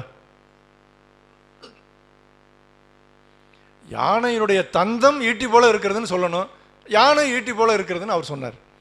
யானையினுடைய வால் கயிறு போல இருக்கிறது என்று சொல்லணும், யானை கயிறு போல இருக்கிறது என்று சொன்னார். கண் பார்வை இல்லாதவர்கள் இந்த அளவுக்காவது சொன்னார்களே என்பதுதான் அதில் நாம் கவனிக்க வேண்டியது. இன்னொன்று, இவர்கள் 5 பேரும் ஒவ்வொன்றையாக தடவி பார்த்துவிட்டு கடைசியிலே அவர்களால் யானை என்னவென்று அவர்களால் புரிந்து கொள்ள முடியுமா முடியாதா? கேள்வி, நீங்க சொல்லணும் பதில். இந்த 5 பார்வையற்றவர்களும் ஏதோ ஒரு வகையிலே யானையை முழுமையாக புரிந்து கொள்ள முடியுமா முடியாதா? கை தூக்குங்க. முடியும்னு சொல்றவங்கலாம் கை தூக்குங்க, கையை உயர்த்துங்க. அடுத்தவங்களெல்லாம் பார்த்துட்டு தூக்கக்கூடாது, டக்குன்னு நம்ம தூக்கிடணும். ஓகே, நன்றி. ஓரளவுக்கு புரிந்து கொள்ள முடியும். 5 பேரும் இன்னும் கொஞ்சம் நெருங்கி வந்து ஒருவருடைய அனுபவத்தை பகிர்ந்து கொள்ளுகிற பொழுது, நீ எப்படி தொட்ட, எங்கே தொட்ட, நான் எங்கே தொட்டேன், ஓ இப்படியா என்று அவர்கள் எல்லாரும் கூடி மீண்டும் மீண்டும் தங்களுடைய அனுபவத்தை பகிர்ந்து கொள்ளுகிற பொழுது ஏற்கனவே அவர்களுக்கு இருந்த அறிவை விட இன்னும் சற்று கூடுதலான அறிவும் தெளிவும் அவர்களுக்கு பிறக்கும் என்பதில் ஐயமில்லை. ஆனால் கண் பார்வை இல்லாத காரணத்தினால் அவர்கள் ஒருபோதும் முழுமையாக யானையை அறிந்து கொள்ள முடியாது, புரிந்து கொள்ள முடியாது என்பதை நாம் சொல்லலாம். கண் தெரிந்தவர்கள் கூட யானையை முழுமையாக புரிந்து கொள்ள முடியும்னு சொல்றீங்களா, முடியாதுன்னு சொல்றீங்களா? இப்போ கண் தெரியாதவங்களை விட்டுருவோம், கண் தெரிந்தவங்களுக்கு பார்ப்போம். நம்மெல்லாம் யானையை முழுமையாக நம்மால் புரிந்து கொள்ள முடியுமா முடியாதா? இப்ப கை தூக்குங்க. முடியாதுன்னு சொல்றவங்களாம் கை தூக்குங்க. விவரம் அறிந்தவர்கள் இங்கே நிறைய பேர் இருக்கிறீர்கள், நன்றி. இதுக்கு இடையில இந்த அடையாளப்படுத்தி பிரித்து பார்ப்பது நல்லதல்ல என்று ஒரு பக்கம் இருந்தாலும், இங்கே இருக்கிற மாணவர்கள் எல்லாம் எந்தெந்த சமயங்களை சார்ந்தவர்கள் இங்கே கூடியிருக்கிறோம் என்று தெரிந்து கொள்வதும் புரிந்து கொள்வதும் எனக்கு உதவியாக இருக்கும். இங்கே இருக்கக்கூடிய இஸ்லாமிய மாணவர்கள் மட்டும் அருள் கூர்ந்து கை உயர்த்துங்கள். நன்றி. இந்து சமயத்தைச் சேர்ந்த மாணவர்கள் மட்டும் கை உயர்த்துங்கள். நீங்க தான் நிறைய இருக்கிறீங்க, நன்றி. கிறிஸ்தவ சமயத்தை சார்ந்த மாணவர்கள் கை உயர்த்துங்கள். 2 பேர் இருக்காங்க, நன்றி. வேற சீக்கியம் பௌத்தம்லாம் இருக்கீங்களா? இல்லை, அவங்கெல்லாம் எண்ணிக்கை ரொம்ப குறைவு. சரி, இப்படி நாம் எல்லாரும் இணைந்த இந்த அரங்கத்தில் இப்படிப்பட்ட காரியங்களை சிந்திக்க கிடைத்த வாய்ப்பு அருமையானது. யானையை மட்டுமல்ல, எதையுமே நம்மால் முழுமையாக அறிந்து கொள்ளவோ புரிந்து கொள்ளவோ முடியாது என்பது ஒரு மெட்டபிசிக்கல் ஃபேக்ட். மெய்யியல் ரீதியாக, தத்துவார்த்த ரீதியாக இதை நாம் அணுக வேண்டும்.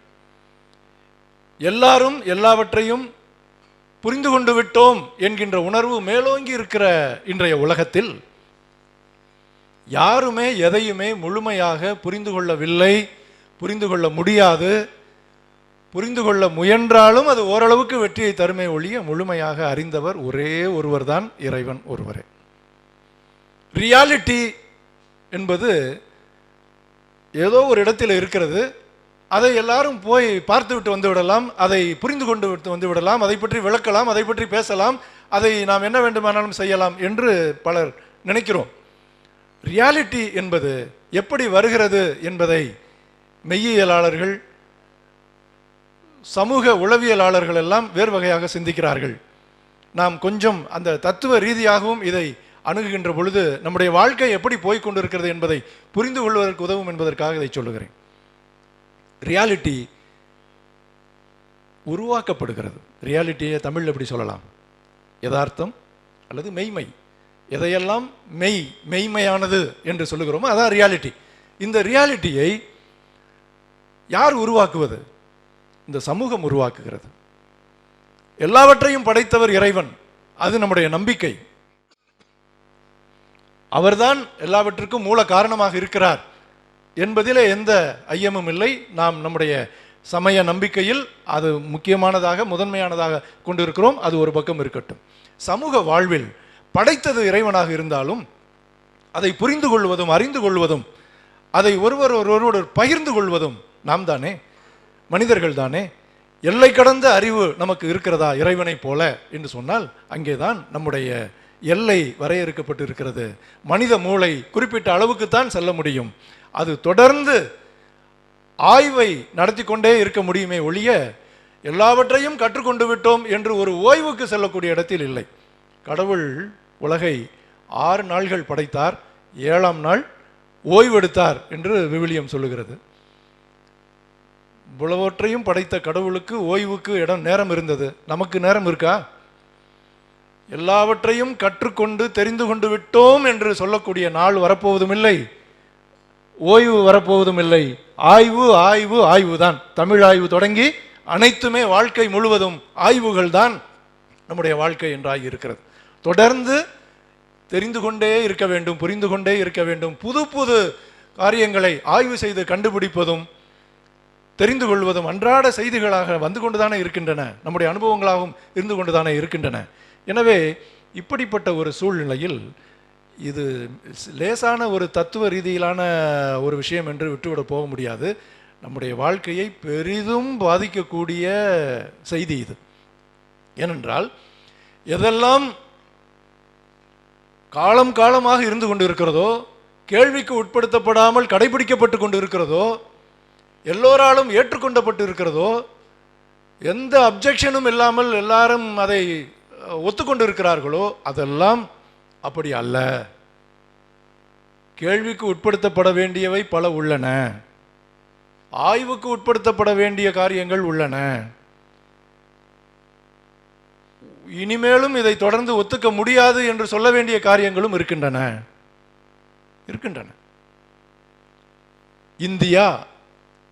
இந்தியாவுடைய ஆன்மா எது என்ற கேள்விக்கு பல வகையான விடைகள் உண்டு. இந்தியாவுடைய ஆன்மா என்பது வேற்றுமையில் ஒற்றுமை. பல மதங்கள், பல இனங்கள், பல மொழிகள், பல பண்பாடுகள், பல தரப்பு மக்கள் வாழக்கூடிய இந்தியாவில் வேறுபாடுகள் எவ்வளவு இருந்தாலும் நாம் அனைவரும் இந்த நிலத்தின் மக்கள் என்ற வகையில் ஒன்றுபட்ட ஒரு இந்தியாவின் பிரஜைகள் என்ற ஒரு பெருமையை, வேற்றுமையில் ஒற்றுமை கண்ட மக்கள் என்ற உணர்வை கொண்டவர்களாக நாம் வாழ்ந்து கொண்டிருக்கிறோம். இந்தியா என் தாய்நாடு, எல்லாரும் உடன் பிறந்தவர்கள், என் தாய்நாட்டை நான் உளமாற நேசிக்கிறேன் என்று தொடக்க கல்வி படிக்கிற பொழுதே சொல்லிக் கொடுக்கப்பட்ட பாடம் தானே இது. இதுதான் இந்தியாவுடைய ஆன்மா. வாடிய பயிரை கண்டபோதெல்லாம் வாடினேன் என்று சொன்ன வள்ளலார் போன்ற மகான்கள் வாழ்ந்த இடம் இந்த தமிழகம். எல்லா உயிர்களுக்கும் அன்பு, பகுத்துண்டு பல்லுயிர் ஓம்புதல். மனிதர்களுக்கு மட்டுமல்ல, மனிதம் மலரட்டும் என்று சொல்லுகிறோம், எல்லா உயிர்களும் மலரட்டும் என்று கூடிய பரந்துபட்ட பார்வையை கொண்ட நாடு தமிழ்நாடு.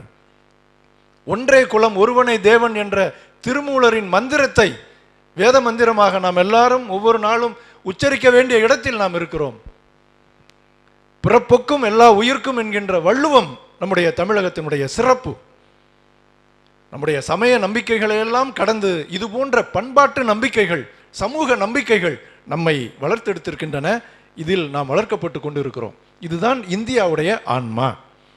ஆனால் இந்தியாவுடைய ஆன்மாவை வேறொன்றாக சித்தரிப்பதற்கான முயற்சிகள் இன்றைக்கு அங்கொன்றும் இங்கொன்றுமாக நடைபெற்று வருவதை நாம் எல்லாம் பார்க்கிறோம், அனுபவிக்கின்றோம்.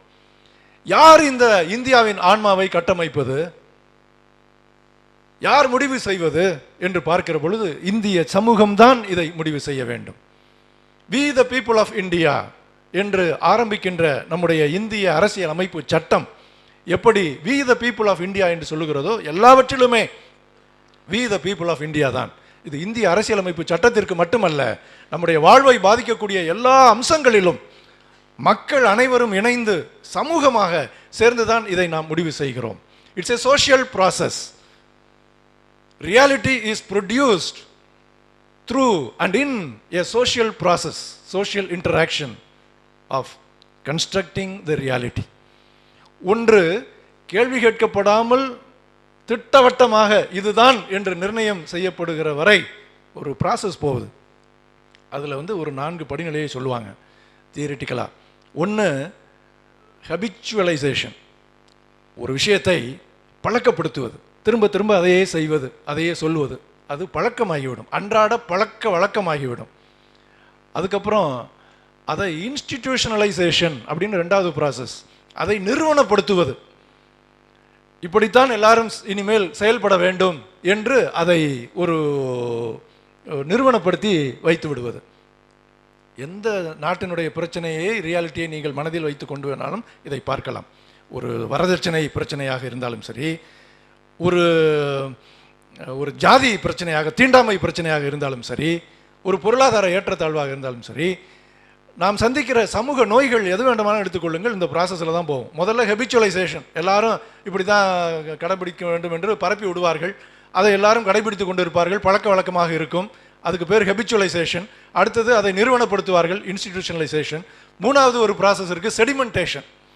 செடிமெண்டேஷன் என்று சொன்னால் அதை ஒரு படிமமாகவே, ஏன்னா நீண்ட காலம் அது தொடர்ந்து நிறுவனப்படுத்தப்பட்ட காரணத்தினால் அது படிந்து போய்விடும், அதை இனிமேல் யாரும் எதுவும் செய்ய முடியாது, செடிமெண்டேஷன். அடுத்தது கடைசியாக லெஜிட்டிமேஷன் என்று ஒரு ப்ராசஸ். அந்த செடிமெண்டேஷனாக இருக்கக்கூடியதற்கு ஒரு நியாயத்தை கற்பிப்பது, லெஜிட்டிமேஷன். அது சட்டத்தை போட்டும் அதை லெஜிட்டிமைஸ் பண்ணலாம், அல்லது ஒரு சமய ரீதியிலான ஒரு நம்பிக்கையை வளர்த்துவிட்டு அதை லெஜிட்டிமைஸ் பண்ணலாம், அல்லது ஒரு சமூக கட்டமைப்பு இப்படித்தான் இருக்கிறது என்று ஒரு கட்ட பஞ்சாயத்து போல ஒரு சமூகத்தினருடைய தலைமை ஆதிக்க சக்திகள் சேர்ந்து இப்படித்தான் என்று அதை லெஜிட்டிமைஸ் பண்ணலாம். இதெல்லாம் பண்ணிவிட்டால், அதை லெஜிட்டிமைஸ் பண்ணிவிட்டால், அதற்கப்புறம் அதுக்கு கேள்வி கேட்பாடே கிடையாது. தீண்டாமை, சாதி அமைப்பு, இதெல்லாம் இப்படித்தான் வந்தது.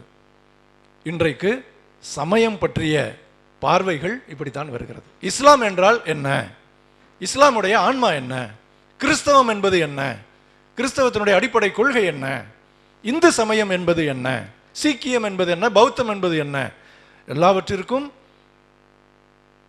இந்த சமூகம் ஒரு டெஃபனிஷனை, ஒரு வரையறையை வைத்திருக்கிறது, வச்சிருக்காங்க.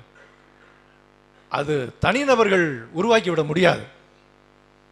ஒரு பௌத்தம் எப்படி இந்தியாவில் தோன்றியது, அது இவ்வளவு காலமாக என்ன மாதிரியாக பயணித்திருக்கிறது, இன்றைக்கு அதனுடைய நிலைமை என்ன என்பதை இந்த சமூகம், இந்த வரலாறு அதை பதிவு செய்து வைத்திருக்கும்.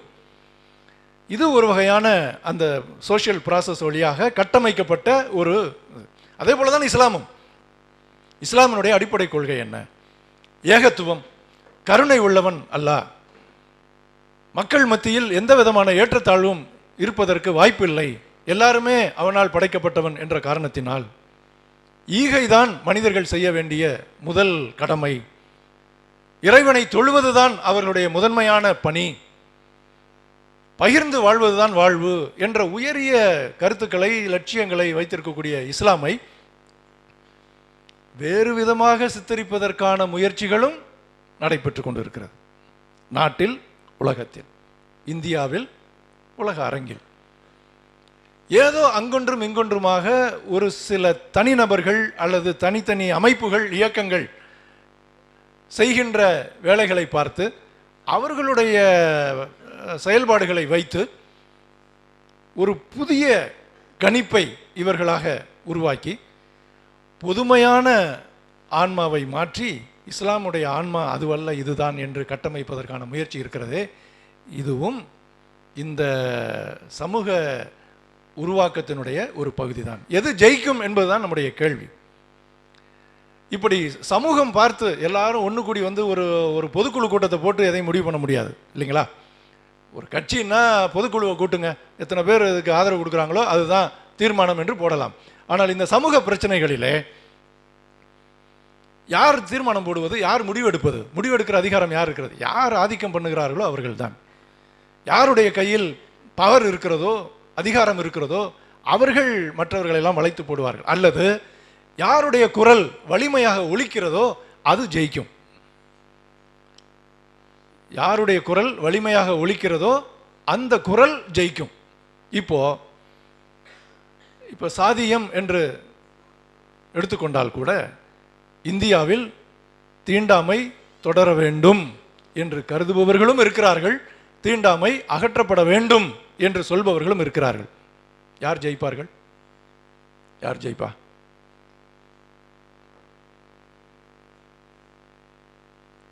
யார் அதிகமா இருக்கா?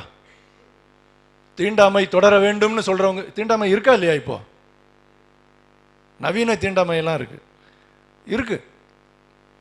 அதெல்லாம் ஒன்றும் இல்லைங்க, அதெல்லாம் அந்த காலம். இப்போ எல்லாமே நாங்கள்லாம் எல்லாம் மாம மச்சானா அங்காளி பங்காளியாக பழகிட்டு இருக்கோம், எல்லாம் எங்களுக்குள்ள ஒன்றும் இல்லை, எல்லாம் உறவோடு இருக்கிறோன்னு சொல்லுவாங்க. ஆனால் முக்கியமான அவங்க வீட்டில் நடக்கிற நல்லது கெட்டது நடக்கும்போது யாரெல்லாம் உள்ளே அனுமதிக்கப்படுறாங்க, யாரெல்லாம் உள்ளே அனுமதிக்கிறது இல்லை, ஒரு ஊரில் ஒரு திருவிழா கொண்டாடும் பொழுது யாருக்கெல்லாம் இங்கே முக்கியத்துவம் இருக்குது, யாருக்கு இல்லை, யாரை சேர்த்துக்கொள்வார்கள், யாரை சேர்க்க மாட்டார்கள் பார்க்கும்பொழுது அங்கே தீண்டாமை எப்படி விளையாடுகிறது என்று எல்லாரும் பார்த்து கொண்டு தான் இருக்கிறோம், நாடு தெரிந்து கொண்டு தான் இருக்கிறது. சரி, இப்போ இது ஒழிய வேண்டும் என்று சொல்லக்கூடியவர்கள் ஒரு மாற்றத்தை உருவாக்க வேண்டும் என்று ஆசைப்படுகிறார். உதாரணத்துக்கு இதை வச்சுக்கிறேன், நீங்கள் இது மாதிரி தான் எல்லாத்துக்குமே பொருந்தும். அதிகமான பேர் தீண்டாமையை ஏற்றுக்கொள்கிறவர்கள் இருக்கிறார்களா, எதிர்ப்பவர்கள் இருக்கிறார்களா? உங்கள் கணிப்பில் என்ன சொல்கிறீங்க ஸ்டூடெண்ட்ஸ்? இது வரைக்கும் நாங்கள் ஆய்வு நடத்தினது இல்லைங்கிறீங்க. இது போன்ற ஆய்வுகளை நாம் நடத்துவது நல்லது, நம்மால் முடிந்தவரை. சரி, இந்த வலிமையான குரல் ஜெயிக்கிறது என்று சொன்னால் அப்போ அடாவடி பண்ணுறவன் தான் பெரும்பாலும் வலிமையாக சத்தம் போட்டு பேசுவான். ஆதிக்கவாதிகள் தான் பெரும்பாலும் அவருடைய பலத்தை, எப்படியோ பணபலத்தை, ஆள் பலத்தை, அந்த பலத்தை, இந்த பலத்தை வைத்து குரலை எழுப்புவார்கள், அவர்கள் தான் ஜெயிப்பார்கள் என்று சொன்னால், இப்போ தீண்டாமை ஒழிய வேண்டும் என்று சொல்லுகிறவர்களுடைய குரல் மேலே வர வேண்டும், அவர்கள் வெற்றி பெற வேண்டும் என்று சொன்னால் என்ன செய்வது? என்ன செய்வது? இதுதான் இன்றைக்கு கேள்வி. தடை இருக்கிறது, அந்த தடையை உடைப்பதற்கான விடை எது என்று கேட்கிற பொழுது நாம் என்ன செய்ய வேண்டும்?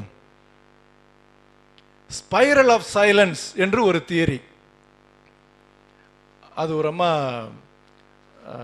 ஜெர்மனிய நாட்டு சமூகவியலாளர், சமூக உளவியலாளர். அவங்க என்ன சொல்றாங்க அப்படின்னா, எலிசபெத் நோவல் நியூமன் என்பது அவருடைய பெயர். ஸ்பைரல் ஆஃப் சைலன்ஸ் என்று ஒரு தியரியை அவங்க சொல்றாங்க. ஒரு ஆதிக்க குரல், ஒரு மாற்று குரல், மாற்றத்திற்கான குரல், ரெண்டும் போய்கொண்டு இருக்கிற பொழுது இந்த மாற்றத்திற்கான குரல் உடையவங்க என்ன நினைக்கிறாங்க அப்படின்னா, இதை நாம் சொன்னோம்னா நாம் ஒதுக்கப்படுவோம், ஏற்றுக்கொள்ளப்பட மாட்டோம், இருக்கிற நிலைமையும் நமக்கு பாதிப்பாக வந்து முடிந்துவிடும், எனவே பேசாமலேயே இருந்து விடுவோம் என்று பேச வேண்டிய கருத்தை அவர்கள் பேசுவதில்லை, சொல்ல வேண்டியதை அவர்கள் சொல்லுவதில்லை, குரலை உயர்த்த வேண்டிய இடத்தில் அவர்கள் குரலை உயர்த்துவதில்லை. இவர்களுடைய குரல் குறைய குறைய இந்த குரலுடைய ஒலி இன்னும் அதிகமாக, இன்னும் தெளிவாக கேட்கும். ரெண்டு குரலும் கேட்கிறது என்று சொன்னால் இவர்களுடைய பலம் கொஞ்சம் மட்டாக இருக்கும். இந்த குரலினுடைய பலம் குறைய குறைய இது பலம் வாய்ந்ததாகவே கருதப்படும். இங்கே 10 புள்ளிகள் இருக்கிறது, இங்கே 5 புள்ளிகள் இருக்கிறது என்று சொன்னால் இந்த 5ஐ 6ஆக மாற்றினால் இந்த 10க்கும் 6க்கும் இடையில் இருக்கிற இடைவெளி குறையும். 7ஆக மாறினால் இன்னும் குறையும். 8, 9, 10ஆக மாறினால் ரெண்டும் சமநிலையிலே வந்து நிற்கும். சமநிலையிலே வருகின்ற பொழுது மரியாதை கூடும். நீ பேசுகிற பேச்சை கேட்க வேண்டிய இடத்தில் நான் இருப்பேன், எனவே நீயும் நானும் உட்கார்ந்து பேசி ஒரு முடிவுக்கு வரலாம் என்ற ஒரு நிலைமையை உருவாக்க முடியும். பார்கெயின் பண்ணுவதற்கான ஒரு சூழலை நம்மால் உருவாக்க முடியும். ஆனால் பெரும்பாலும் இந்த சமூக பிரச்சனைகளிலே அது வருவதில்லை. எல்லாரும் பேசாமல் இருந்து விடுவோம் என்ற ஒரு ஆப்ஷனை தேர்ந்தெடுத்துக் கொள்கிறார்கள். எனவே அவர்கள் பேசுவதில்லை, சொல்லுவதில்லை, அப்படியே விட்டு விடுகின்ற காரணத்தினால் ஆதிக்க குரல் மேலே மேலே போகிறது. தொடர்ந்து அதுதான் வெற்றி பெறுகிறது. அவர்கள் போடுகின்ற தீர்மானம்தான், அவர்கள் சொல்லுவதுதான் ரியாலிட்டி, அவர்கள் சொல்லுவதுதான் சமூக நியதி, அவர்கள் சொல்லுவதுதான் வாழ்க்கை என்று ஆகிவிடுகிறது. மற்றவர்களெல்லாம் அதை கடைபிடிக்க வேண்டிய சூழலில் இருக்கிறோம். இப்படிப்பட்ட இந்த ஒரு உதாரணத்தை பயன்படுத்தி கொண்டு நாம் இந்த இந்தியாவை பற்றி நாம் சிந்திக்கலாம், நம்முடைய நாட்டை பற்றி நாம் சிந்திக்கலாம். இந்த நாட்டிலே யாருடைய குரல் வேகமாக ஒலிக்கிறது, எது ஓங்கி ஒலிக்கிறது, ஊடகங்களிலே எப்படிப்பட்ட சிந்தனைகள் அதிகமாக இருக்கின்றன என்று பார்த்தால் அடாவடி சத்தம் தான் அதிகமாக கேட்கிறது.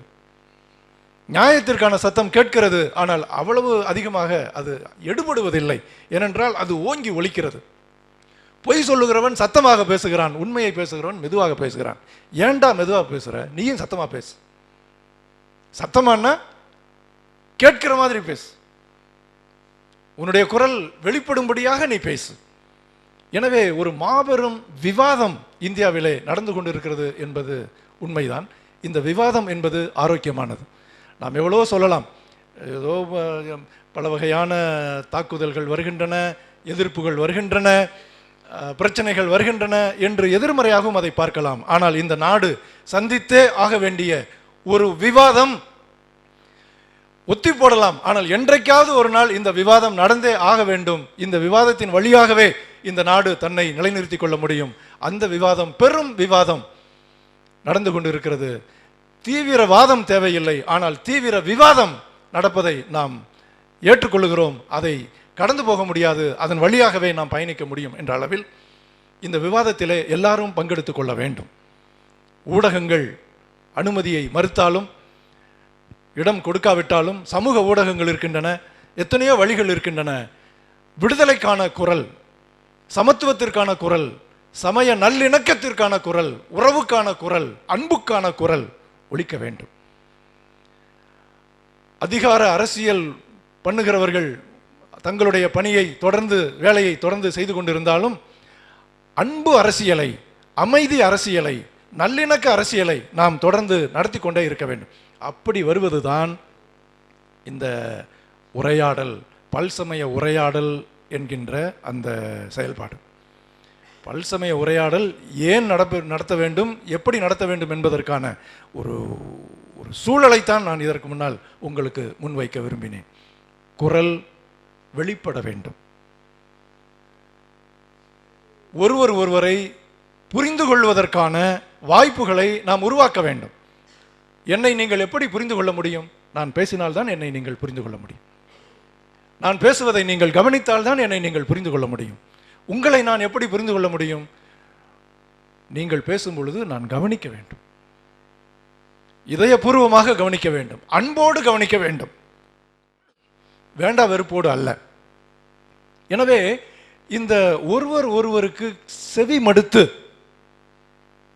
காதுகளை மட்டுமல்லாமல் இதயத்தையும் திறந்து வைத்து ஒருவர் பேசுவதை கேட்க ஒரு வாய்ப்பை உருவாக்குகிறோமே, அதுதான் உரையாடலினுடைய நோக்கம். வருகிற ஞாயிற்றுக்கிழமை ஜான் பால் உரையாடல் மன்றத்தில் ஒரு நிகழ்ச்சிக்கு ஏற்பாடு செய்திருக்கிறோம். இஸ்லாம் ஒரு எளிய அறிமுகம் என்கின்ற தலைப்பில் VS ஹமீன் அவர்கள், சமரசம் பத்திரிகையினுடைய பொறுப்பாசிரியர், அவர்கள் உரையாற்றுகிறார்கள். அவரோடு பேசும்போது உரையாடல் என்பது மட்டுமல்ல, உரையாற்றுவது மட்டுமல்ல, ஒரு மனம் திறந்த உரையாடலாகவே வைத்துக் கொள்ளலாம். கொஞ்ச நேரம் நான் பேசுகிறேன், அதன் பிறகு கேள்விகள் கேட்பவர்கள், விளக்கம் கேட்பவர்கள், சந்தேகம் கேட்பவர்கள் கேட்கட்டும், நான் விடை தருகிறேன். ஒரு மனம் திறந்த உரையாடலாக அது நடக்கலாம் என்று அவர் கூறிய பொழுது நான் மகிழ்ச்சி அடைந்தேன். அப்படிப்பட்ட உரையாடல்களை வடிவமைத்து அதை நடத்துகின்ற பணிதான் ஜான் பால் உரையாடல் மன்றத்தினுடைய பணி. இதை நாம் தொடர்ந்து செய்து கொண்டே இருக்க வேண்டும். உரையாடல் மன்றத்தின் வழியாகத்தான் இது செய்ய வேண்டுமல்ல, நம்முடைய கல்லூரி அருமையாக இது செய்து கொண்டு இருக்கிறது.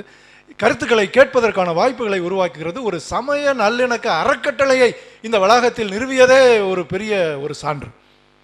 இஸ்லாமியர்கள் யார், ஜமால் முகமது கல்லூரி என்பது என்ன என்பதை இந்த மாநகரத்தில் இருப்பவர் எல்லாருக்கும் தெரியுமா? இப்படி ஒரு அறக்கட்டளை இங்கே இருக்கிறது, இப்படிப்பட்ட பணிகள் இங்கே நடைபெறுகிறது என்பது எல்லாருக்கும் தெரியுமா? இது தெரியப்படுத்தப்பட வேண்டும். இறுதியாக ஒரு 4-5 விஷயங்களை உங்களுக்கு சொல்ல வேண்டும். கடைசியாக உரையாடலை பற்றிய சில செய்திகளை சொல்லி முடிக்கலாம் என்று கருதுகிறேன். எது உரையாடல் அல்ல? உரையாடல்னா இங்கே இஸ்லாமிய நண்பர்கள் இருக்கீங்க, கிறிஸ்தவ நண்பர்கள் இருக்கீங்க, இந்து நண்பர்கள் இருக்கீங்க, இங்கே மட்டும் இல்லை, எல்லா இடத்துலையும் இருக்கிறோம், சேர்ந்து தான் வாழ்கிறோம். இந்துக்கள் இல்லாமல் நாம் தனியாக வாழ முடியாது, அவருடைய உதவி நமக்கு தேவை. கிறிஸ்தவர்கள் மட்டும் தனியாக நல்லா இருந்துட முடியாது, இஸ்லாமியர்கள் மட்டும் தனியாக நல்லா இருந்துட முடியாது, இந்துக்களும் தனியாக இருந்துக்கிட்டு நல்லா இருந்துட முடியாது. ஒருத்தருடைய உதவி இல்லாமல் எல்லாம் ஒன்றுபட்டால் உண்டு வாழ்வு, ஒற்றுமை நீங்கின் அனைவருக்கும் தாழ்வு என்பது எல்லா காலத்துக்கும் எல்லாருக்கும் பொருந்தும். அப்படிப்பட்ட சூழலில் இந்த உரையாடல் என்பது அவரவருடைய மத சமய பற்று நம்பிக்கை இருக்கிற அதே நேரத்தில் பேசும் பொழுது என்னென்ன காரியங்களை மனதில் வைத்துக் கொள்ள வேண்டும் என்பதை நான் குறிப்பிட்டு சொல்ல விரும்புகின்றேன். முதல்ல, எது உரையாடல் அல்ல? வேறுபாடுகளை புறந்தள்ளுவது. நீங்களும் நானும் எந்த வேறுபாடும் இல்லாமல் எல்லாம் ஒரே மாதிரி இருப்போம், ஒரே மாதிரி உடை அணிவோம், ஒரே மாதிரி உண்போம், ஒரே மாதிரி வாழ்வோம் அப்படின்னு சொல்லுவது அல்ல. வேறுபாடுகளை புறந்தள்ளுவதோ புறக்கணிப்பதோ அல்ல.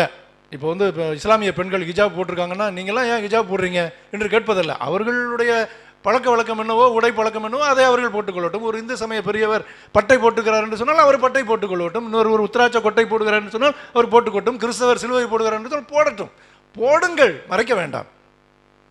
நான் ஒரு அருள் பணியாளராக இருக்கிறேன், இந்த மாதிரி அங்கே எங்களுடைய அடையாளம் வருகிறோம், இப்படிதான் இருக்கும். இந்த மாதிரி நேரத்தில் வந்து நாட்டில் இருக்கவங்க எல்லாருமே அங்கி போட்டிருந்தாங்கன்னா நாடு பார்க்க நல்லா இருக்குமா? ஒரு இஸ்லாமியர் வந்து அருமையான ஐயா அவருடைய தொப்பி வந்து அழகாக அருமையாக வடிவமைக்கப்பட்டிருக்கிறது. நாட்டில் எல்லாருமே தொப்பி போட்டிருக்கிறார்கள்னு வச்சுக்குவோம், பார்க்க எப்படி இருக்கும்? ஒரு வெரைட்டி இருக்குமா? வெரைட்டி. வேற்றுமையில் ஒற்றுமைங்கிறது அருமை, அழகு. நான் ஏற்கனவே பல இடங்களில் சொல்லி வந்து இந்தியா என்பது ஒரு அழகான மலர் தோட்டம். பல வகையான மலர்கள் இருக்கிற பொழுது தான் அந்த தோட்டம் ஜொலிக்கும். எல்லாம் வெறும் மல்லிகைப்பூ மட்டுமே நாடு முழுக்க ஒரு தோட்டம் ஃபுல்லாக இருக்குது அப்படின்னு சொன்னோம்னா அது மல்லிகை தோட்டம் என்பதில்லை, அது சும்மா ஒரு விவசாயமாக போய்விடும். அது வந்து ஒரு தொழில்முறைக்கான, அதை விற்று பிழைப்பதற்கான ஒரு வழியாகிவிடும். ஆனால் பூங்கா என்பது எல்லா மலர்களும் அதில் பூத்து குலுங்குகிற பொழுதுதான். எனவே வேறுபாடுகள் அவசியம். அவசியம் என்று சொன்னால் இருப்பதை நாம் ஏற்றுக்கொள்ளுகிறோம், அதை புறந்தள்ளுவதோ மறுப்பதோ கிடையாது. இன்னொன்று, ஒரு பொதுவான நம்பிக்கை ஏற்படுத்துவது. உங்கள் சமய நம்பிக்கையை நீங்கள் விட்டுருங்க, என் சமய நம்பிக்கையை நான் விட்டுறேன், நீங்களும் நானும் சேர்ந்து ஒரு புது ஒரு நம்பிக்கையை உருவாக்குவோம்.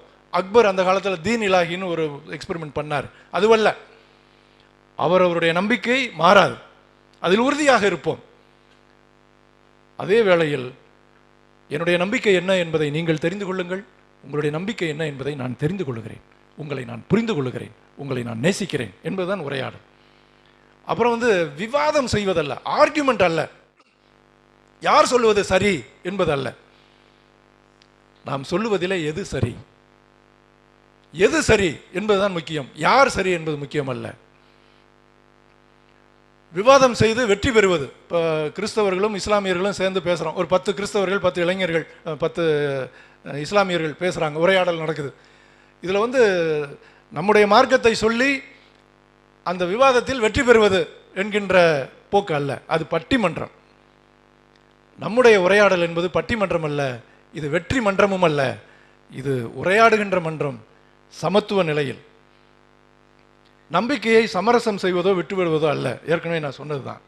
எனவே வேறுபாடுகளை ஏற்பது, மதிப்பது, தனித்தன்மையை கொண்டாடுவது, உறவை வளர்ப்பது, புரிதலை ஏற்படுத்துவது, கூடி செயல்படுவது, பொது நலம் பேணுவது. எங்கெல்லாம் நாம் கூட முடியுமோ, இணைந்து செயல்பட முடியுமோ அங்கெல்லாம் இணைந்து செயல்படுவது. பேரிடர் காலங்களிலே இஸ்லாமியர்கள் வந்து எந்த அளவுக்கு இஸ்லாமிய இளைஞர்கள் இறங்கி வேலை செய்கிறார்கள் என்பதை இந்த நாடே பார்க்கிறது. பல சமயங்களிலே அந்த வேலை செய்வது இஸ்லாமியர்களாக இருக்கும், ஆனால் இஸ்லாமியர்கள் என்ற அடையாளம் தெரியாது. நான் கூட சொல்லிக் கொண்டிருந்தேன் நண்பர்களிடம், நீங்கள் போகும் பொழுது இஸ்லாமிய ஒரு அடையாளத்தோடயே போங்க, போய் உங்களுடைய பணியை ஆற்றுங்கள், இது இஸ்லாமியர்கள் தான் என்று இந்த நாடு தெரிந்து கொள்ளட்டும். அடையாளங்களை மறைக்க வேண்டிய அவசியம் இல்லை. எந்த அடையாளங்களோடு நாம் இருக்கிறோமோ அந்த அடையாளங்களை நாமும் மதிப்போம், பிறருடைய அடையாளங்களையும் மதிப்போம்.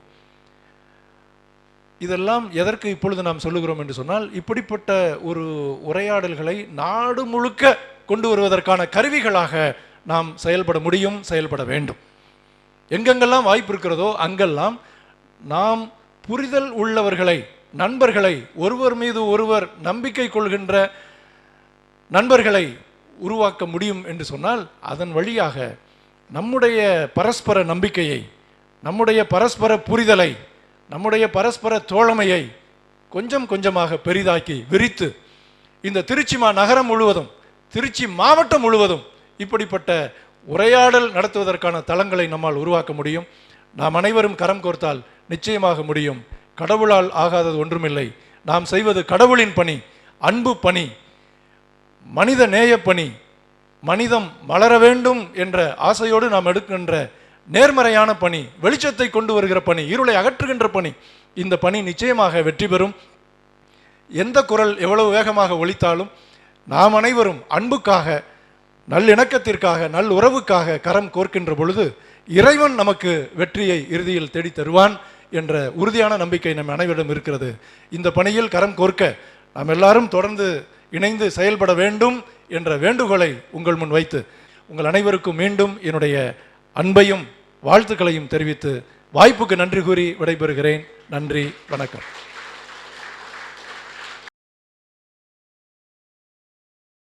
அலைகிறார்களும் அளவில் அன்பும் இலகும் ஓர் இறையின் இனிய பேர் போற்றி. உலகலாம் படைத்தே உயர்வுறக் காக்கும் புலமையோன் தனக்கே புகழலாம் உரிய. முதுகலை தமிழாய்வுத் துறையில்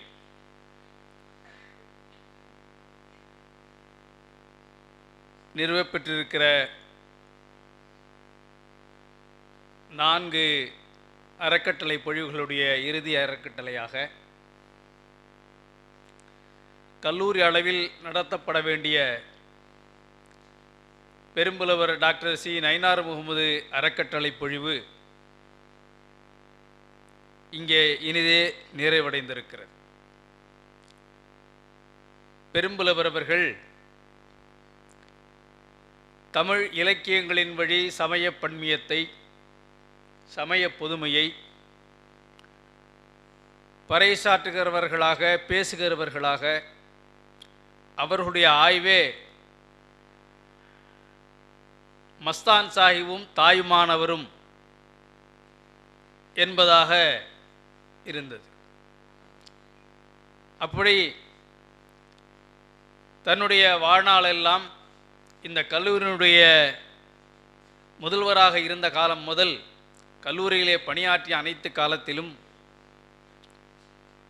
மக்களுக்கு மத்தியிலேயே சமயமாச்சரியங்கள், மதமாச்சரியங்கள் இல்லாமல் சமய நல்லிணக்கம் பேண வேண்டும் என்கிற பேரவா உடையவர்களாக அவர்கள் திகழ்ந்தார்கள். அதன் வெளிப்பாட்டின் ஒரு முகமாக இந்த அறக்கட்டளையை அவர்கள் நமக்கு நிறுவித் தந்திருக்கிறார்கள். அந்த அறக்கட்டளை இன்று ஒவ்வொரு ஆண்டும் நாம் நிகழ்த்துகிற போது ஒரு புதுவிதமான அனுபவம். அந்த வகையில் இன்று நமது அருட்பணி முனைவர் அவர்கள் மிக அற்புதமாக அவர்கள் சொல்லும்போது சொன்னார்கள், நான் அதிகமாக பேச மாட்டேன், ஒரு சில நிமிடங்களிலே நான் முடித்துக் கொள்வேன் என்பதாகத்தான் நான் அழைப்பதை கொடுக்க செல்லும்போது சொன்னார்கள். ஆனால் என்னதான் இருந்தாலும் அறிஞர்கள், சான்றோர்கள், அவர்களுடைய சிந்தனை திட்பம் என்ன, சமூகம் குறித்து அவர்களுடைய பார்வை என்ன, அவர்கள் கற்றுத் தெளிந்த மேன்மையான கருத்துக்கள் என்ன என்பதையெல்லாம் இந்த சிறு அவையிலே இத்தனை பிரயத்தனம் எடுத்து, இத்தனை முயற்சி செய்து, அவ்வளவு செய்திகளையும் பல்வேறு விதமான சமூகவியல் தத்துவங்களையெல்லாம், கோட்பாடுகளையெல்லாம் மேற்கோள் காட்டி நமக்கு ஆற்றியிருக்கக்கூடிய இந்த உரை என்பது இன்றைய நாளில் இன்றைய இந்தியாவிற்கு எது தேவை, எப்படிப்பட்ட சமய நல்லிணக்கம், எப்படிப்பட்ட மனிதம் மலர வேண்டும், நாம் வாய்மூடி மௌனிகளாக இருந்துவிடக்கூடாது, தொடர்ந்து நாம் முணுமுணுத்து கொண்டாவது இருக்க வேண்டும் என்பதை நமக்கு மிக அற்புதமாக இங்கே விளக்கி தந்திருக்கிறார்கள். ஐயா அவர்களுக்கு எல்லா நிலையிலும் நாம் நன்றி கூற கடமைப்பட்டிருக்கிறோம். இந்த நிகழ்வுக்கு வருகை தந்து அரிய தலைமையுரையாற்றி சென்றிருக்கக்கூடிய ஜார்ஜ் அமரரத்னம் ஐயா அவர்களுக்கும், நம்முடைய எல்லா நிகழ்வுகளிலும் தோன்றா துணையாக இருந்து நமக்கு வழிகாட்டி வந்திருக்கக்கூடிய நம்முடைய செயலர் அவர்கள் இன்று நமது நிகழ்வுக்கு நேரில் வந்து நம்மை வாழ்த்தி சென்றிருக்கிறார்கள். அவர்களுக்கும், இந்த நிகழ்வுக்கு ஐயா அவர்களை அழைப்பதற்கு எங்களுக்கு உறுதுணையாக இருந்து தூண்டுகோலாக இருந்த இந்த நிகழ்வு சிறப்பதற்கு எல்லா வகையாலும் நமக்கு துணையாக இருக்கக்கூடிய தமிழ்துறை தலைவர் ஐயா அவர்களுக்கும், தமிழ்துறை பேராசிரியர் பெருமக்களுக்கும், இன்றைய நிகழ்விலே நான் பார்க்கிறேன், ஆதில் பொதுவாக நிகழ்ச்சி தொகுப்பு செய்து நாம் பார்த்ததில்லை. ஆனால் இன்று ஆதில் ஒரு ஸ்பான்டேனியஸா, ஒரு டைமிங்கா, இந்த அளவுக்கு ஒரு ரைமிங்கா, ஒரு டைமிங், ரைமிங், ஸ்பான்டேனியஸ் என்பதாக நாம் எல்லாம், அதாவது ஒரு நம்ம சிராஜுதீன் தான் வந்து அந்த அளவுக்கு செய்வார். அவருடைய மாணவருங்கிறத இங்கே மீண்டும் ஒரு முறை நிறைவேற்றிக்கிறார். அவருக்கும் எல்லா நிலைகளிலும் துணையாக இருந்த முதுகலை மாணவர்களுக்கும் இளங்கலை மாணவர்களுக்கும் கணிதவியல் மாணவர்களுக்கும் இங்கே நிகழ்விற்கு சிறப்பு சேர்க்கும் வண்ணமாக வந்து சென்ற கலைப்புல முதன்மையர், அறிவியல் புல முதன்மையர் மற்றும் பேராசிரியர் பெருமக்கள் உமர் ஃபாரூக் மற்றும் இந்த சொற்பொழிவை சிறப்பிப்பதற்காக வெளியிலிருந்து வந்திருக்கக்கூடிய உரையாடல் மன்றத்தினுடைய செயற்பாட்டாளர்கள் அனைவருக்கும், இந்த அரங்கை ஏற்பாடு செய்து கொடுத்த நமது சிராஜுதீன் மற்றும் ஷேக் மொய்தீன், அது மட்டுமல்லாமல் இந்த நிகழ்வை மிக அமைதியாக அருமையாக செவிமடுத்து எதிர்கால இந்தியாவை சிறப்பான ஒரு இந்தியாவாக உருவாக்குவதற்கு தங்களை அர்ப்பணிப்பதற்கு தயாராக இருக்கக்கூடிய என்னுடைய அருமை மாணவ நண்பர்கள் அனைவருக்கும், அது மட்டுமல்ல இந்த நிகழ்வில் மிக பொருத்தமானதாக நான் ஒரு செய்தியை, பொதுவாக நிகழ்வுக்கு வந்தால் ஒரு பொன்னாடை போர்த்தி ஒரு நினைவு பரிசு வழங்குவது என்பது தான் பொதுவாக நிகழும். ஆனால் இந்த நிகழ்வில் நாம் புதிதாக ஒரு நடைமுறையை இப்பொழுது தொடங்கி இருக்கிறோம். தமிழ்துறை யார் சமய நல்லிணக்க உரையாற்ற வருகிறார்கள் என்பது, சமய நல்லிணக்கத்திற்காக தங்களை அர்ப்பணித்து அதற்கு செயலாற்றி வருகிற அந்த செயல்பாட்டாளர்களை நாம் அழைத்துத்தான் இந்த சொற்பொழிவுகளை நிகழ்த்துகிறோம் என்றால் அவர்களுக்கு அந்த சமய நல்லிணக்க விருதை அளிப்பது என்று முடிவு செய்து இந்த ஆண்டிலிருந்து ஐயா அவர்களிலிருந்து நாம் இப்பொழுதிலிருந்து தொடங்குகிறோம். சமய நல்லிணக்க ஜமால் முகமது கல்லூரி பெரும்புலவர் டாக்டர் சி நயினார் முகமது அறக்கட்டளை சமய நல்லிணக்க விருது என்பதாக இந்த விருதிற்கு பெயரிட்டு முதன்முறையாக ஐயா அவர்களுக்கு கொடுத்து தொடங்குவதிலிருந்து நாம் பெருமகிழ்வடைகிறோம். இந்த நிகழ்விற்கு வந்திருந்த அனைவருக்கும் நன்றி சொல்லி முடிக்கிறேன். நன்றி, வஸ்ஸலாம்.